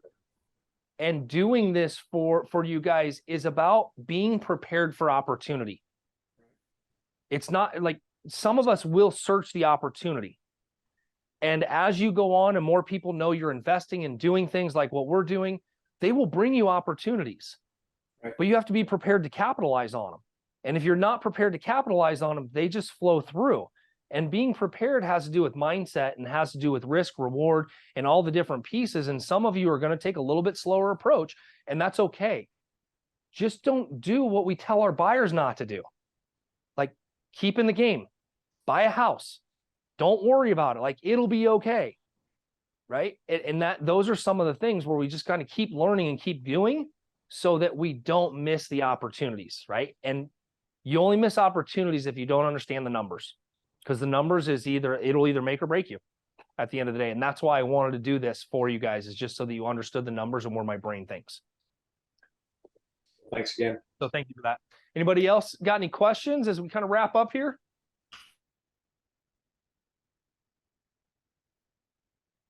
You are more than welcome, Jamie. All right, I'm gonna let you guys go a little bit early. I am so humbled the amount of people that were here and that you hung in there for this 2.5 hours with all this craziness and numbers, and I'm sure you have some brain fry. You are going to get a replay of this, so you can go back and watch it, go through the numbers. You have the spreadsheet, and I just encourage you to start practicing, start getting into it, start figuring it out so that you are prepared for this, whether it's now or in the future. And remember that, I'm always the buyer. And we can always work together on things, and don't ever feel like, well, I don't want to call Steve because of this. Here's the deal. I guarantee you, it's kind of like, I want you to consider this. It's very similar to my investment in my CPA every year. It's a shitty cost, but I wouldn't do it without her because she saves me or creates way more, less tax liability for me every year. So there's sometimes I'm going to see things that you don't, and I'm going to help cover your blind side, which could increase your income, right? That's why we're here. It could increase your wealth. It's definitely going to increase your knowledge. So don't be afraid to reach out. Let's figure this out together. Let's make it great. And I appreciate you all for showing up today. And I hope you have an amazing day. And let's go create some opportunity and serve some people. Hold on, there's some more. I just put the new podcast Oh. on there. If you want to talk about doing Yeah. because you're having these conversations live. Yep. The other thing too that you guys might be interested, I haven't done a lot of pushing on it, but Garrett just put the podcast called Real Estate Revolution in there. I do a lot of live coaching on that podcast. We're breaking down deals, different things, a lot of knowledge in that podcast.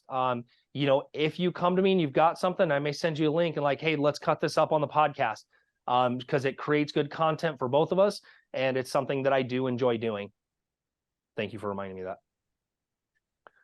All right, everybody, have an amazing day, and let's go solve some problems. Good job, Steve. Have a great day. Thanks, brother.